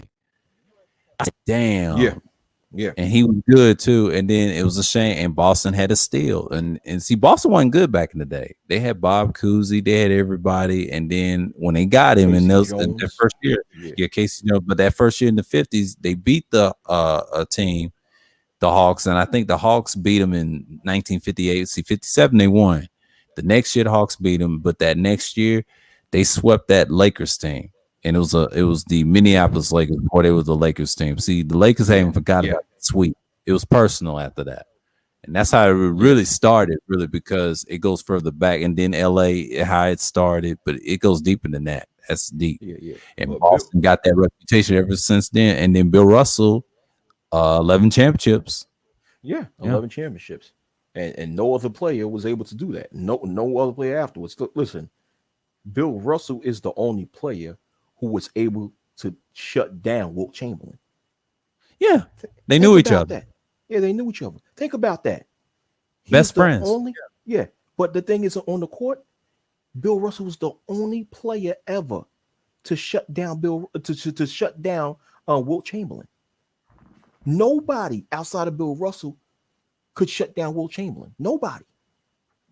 And Bill Russell, remember, Bill Russell was only 6'9". Wilt Chamberlain was 7 feet.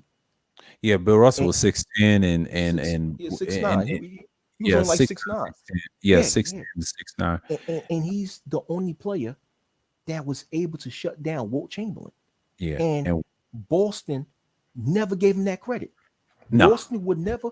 Boston right now is tied with the Lakers as the NBA team who won the most championships in their franchise history. Right, 17. Both with 17 championships each.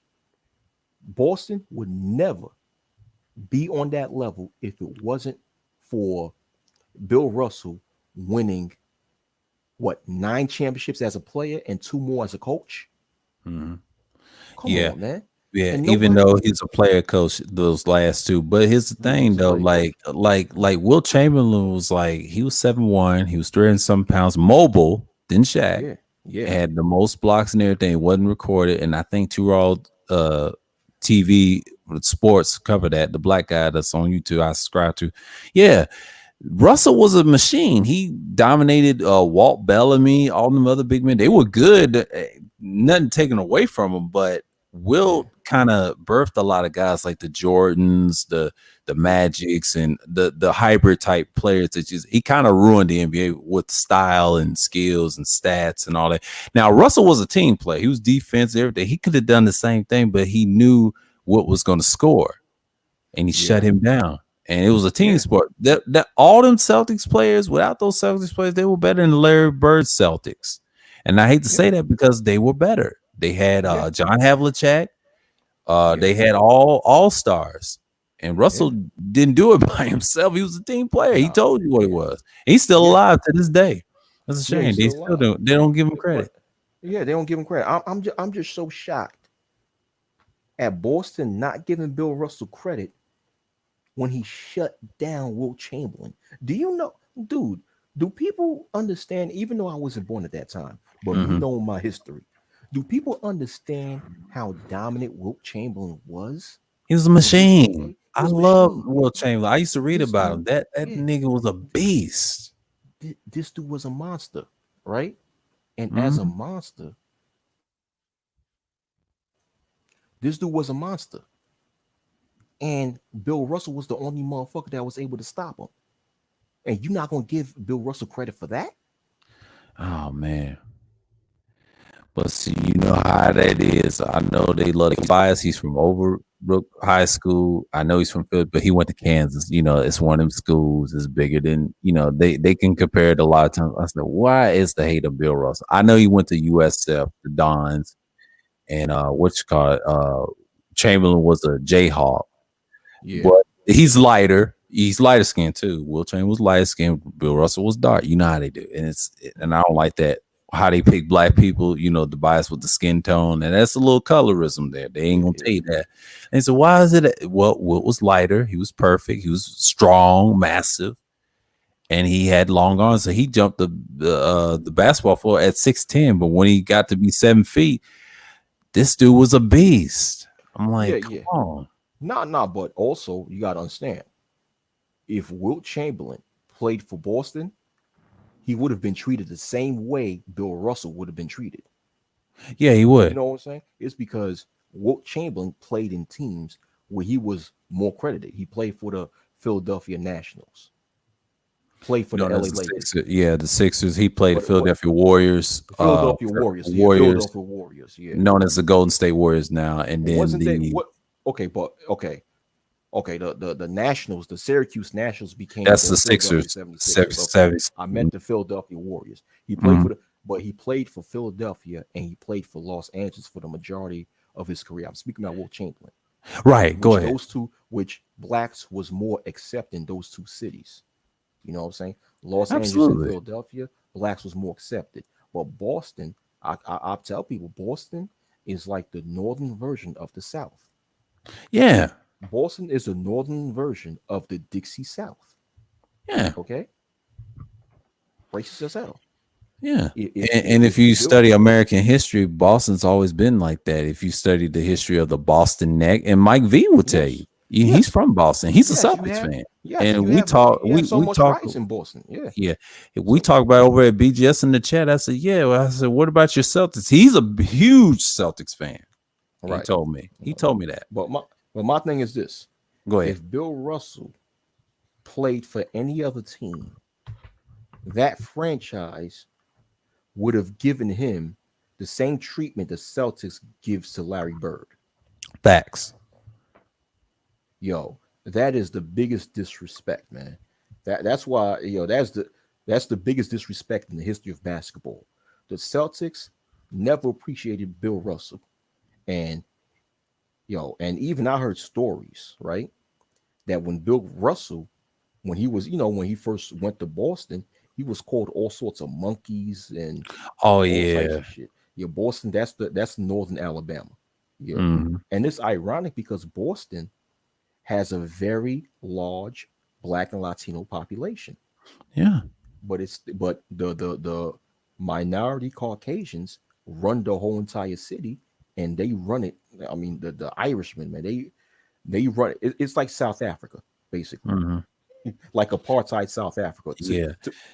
Maybe not to the fullest degree as apartheid South Africa, but to some degree, where the minority Caucasians runs everything. Yeah. Boston reminds you of Belfast. It's a mixture of Belfast and London, almost like Poland a little bit, because you do have Polish people and Italians. Italians had a hard time living in Boston because the Irish was vicious. They were mean. The Irish mob would break your neck and legs. Even Chicago. If you see a lot of Irish people in Chicago and Boston, those towns were rough back in the day. Even though you got them in Long Island, we get that, but they love Boston and Chicago. They tell you this all the time. If you ever work with Irish, they'll tell you that's their favorite cities. They love the Celtics or the Bulls. They have no problems. And that's just one of them cities like that. In Philly too sometimes, but Philly's a whole nother beast. You got Italians, Irish. They get along with each other in Philly. That's the only time you'll see Italians and Irish, and of course the Jews. That's the Edomites get along with each other in those cities in New York. But when you go outside of that, it's Irish all day with Chicago and Boston. And I got stories about when this Puerto Rican fan I used to work with in the dealership. He was a Boston fan, and it was another Puerto Rican. There was a final odd that was Celtics fan, but it makes sense. Yes, it's a nice city, but they told me about the racism, and I said that's deep. That's deep. That racism is something else. I tell people, once you go north, anywhere north of central New York State is no different than what you'll see in Alabama and Georgia. Facts. You go to upstate New York, it's racist as fuck. Buffalo, New York, Syracuse, New York, even though there's so-called black people there, but trust me, that racism's there. Yeah. Yeah, and they're more open with it, with the racism. Yeah. Even if you get locked up and go to jail in upstate New York, you have these big old Caucasian country upstate New York correction officers calling you a nigger. Even Tupac talked about that. Because remember, when Tupac was locked up back in the 90s, he was locked up in upstate New York in Clinton facility. You know, Clinton facility, and he spoke about how the correction officers calling him a nigger, and there was nothing he could do about it. Yeah, that's that upstate New York attitude. Yeah. And you're right. I mean, that's how this country is still right. People, the South is in your face with it, but Boston.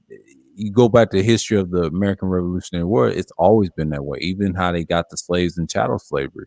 See, people don't know that stuff. If you really read about it, you'd be like, man, you appreciate history. I learned about that for like last year and a couple of years back. I knew the history, but I said, I know why after that war. It's deep, But the South, I already knew. I had my history of that when I was young. I had a Native American teacher tell me about Andrew Jackson, how racist he was in that state that I grew up and born and raised. I'm born in the middle part of Tennessee. And half of the middle part outside of Davidson is rural. Like the ruralest I've seen was Macon County. That's Red Bowling Springs, and they was killing runaway sways. And I told you the story. They used to eat them. They used to kill them and eat them. Yeah, they didn't give a fuck. Lord. And there was beasts. They were beasts like that. These rednecks were so proud. Reminds you a mixture of those people up north. They was violent back then, but that just shows you they didn't care for us like that. They looked less than them. But over the years, that changed. It's still a sundown town, but it's changed now because they got cameras now because of the incident with George Floyd and all that. But the teams the basketball team, sports teams, if a black player, he's supposed to be every mixed team. That didn't happen all the time. Took his tuition and transferred him to one of those schools. And they told him, you never come back. I said, damn. They told me that when I was playing ball one time, when I was playing for the school as a freshman. I'll never forget that. I said, God damn. Wow. Yeah, but that's how it is. Tennessee's very racist to this day in the South. They try to say the mother said, no, Tennessee's way more racist because of the history of Andrew Jackson, the culture of the Democrats and Republicans was one. I told this woman, no, they was one and the same. The only reason the Republicans was created, that's not the original Republican Party because it was connected to the Democrats. They're one and the same. The Republican Party you see today is fake. It's not real. It's not real. Yeah. Don't let them tell you that because them Tennessee racists will tell you that because he ain't from where I'm from. Because they'll remind you who you are because they run this shit. They run connections with those people in New York. It's about money, you know, because that state has a history of racism and goes further back. It's too political like that. You know, New York has its own political too. Where you from? Y'all study this stuff. See, the more I learn about that, say if I ever visit, I'm like, wow, I'll learn all the history of it. And then I get my process. I say, well, this is how the city is run. But I know it's overcrowded, but I will never live there. But no, I'll visit. But you know, it's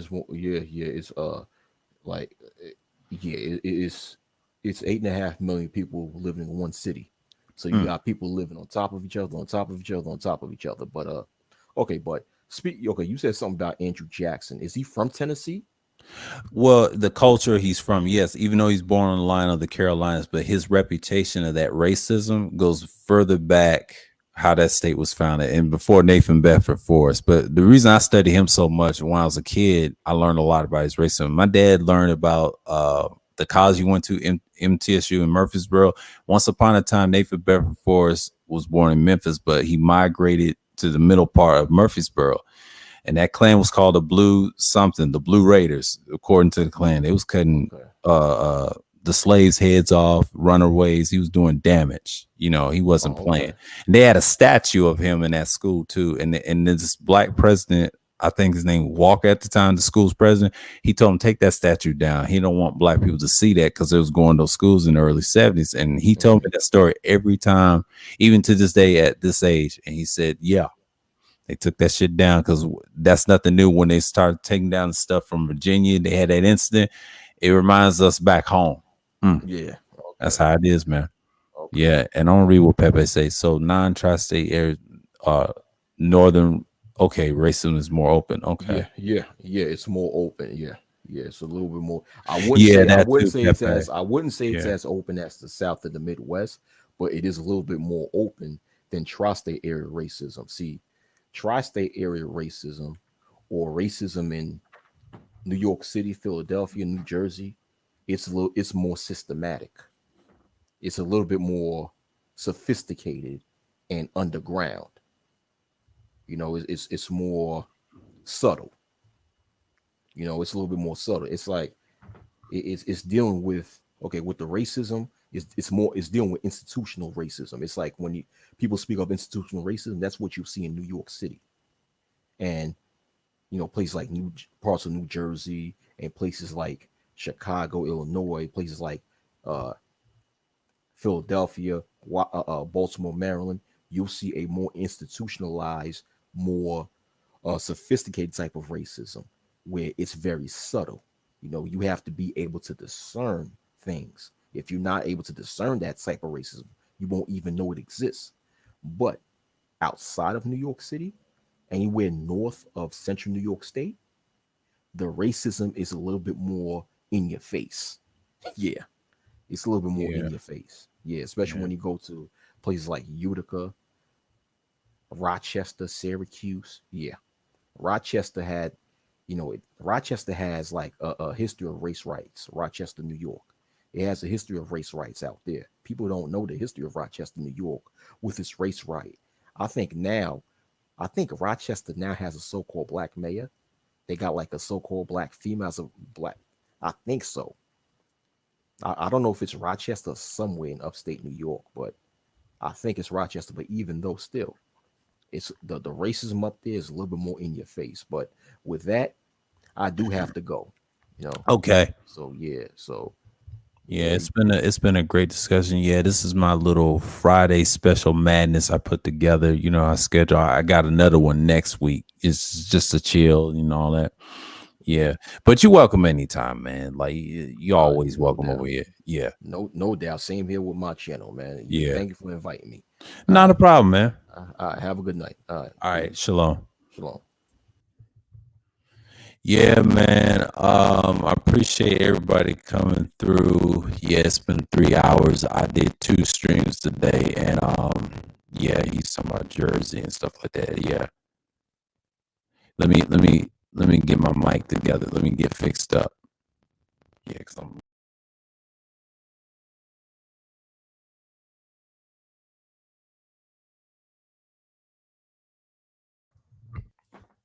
yeah. Here we go. Yeah. Because someone's getting okay. So Pepe done came through. Appreciate you, man. Tom Malone. Who else came through? Tampa, RPA, the Glorious One, Degenerate, Juan G's, Third Ward. Appreciate Third Ward and AB for staying on the panel for a couple of hours in it. We was talking about a lot of stuff. Who else came through? Yeah, of course, the legendary Wacky World came through. Appreciate him coming by. He's always a character up here. Yeah. New, shouts out to you coming through. Who else came through? That's about it. Past the $40. Appreciate you coming through, man. Yeah, I appreciate the ones that came. Yeah, it's unique. So with that, I just want to end up with the stream. You know, appreciate the people that came through and participated in the stream. So you know how it is. Oh, and anti-socialite, yeah, she antisocial and socialite, yeah, came through. Appreciate her for stopping by. So with that, I just want to end the stream with this. Peace and shalom.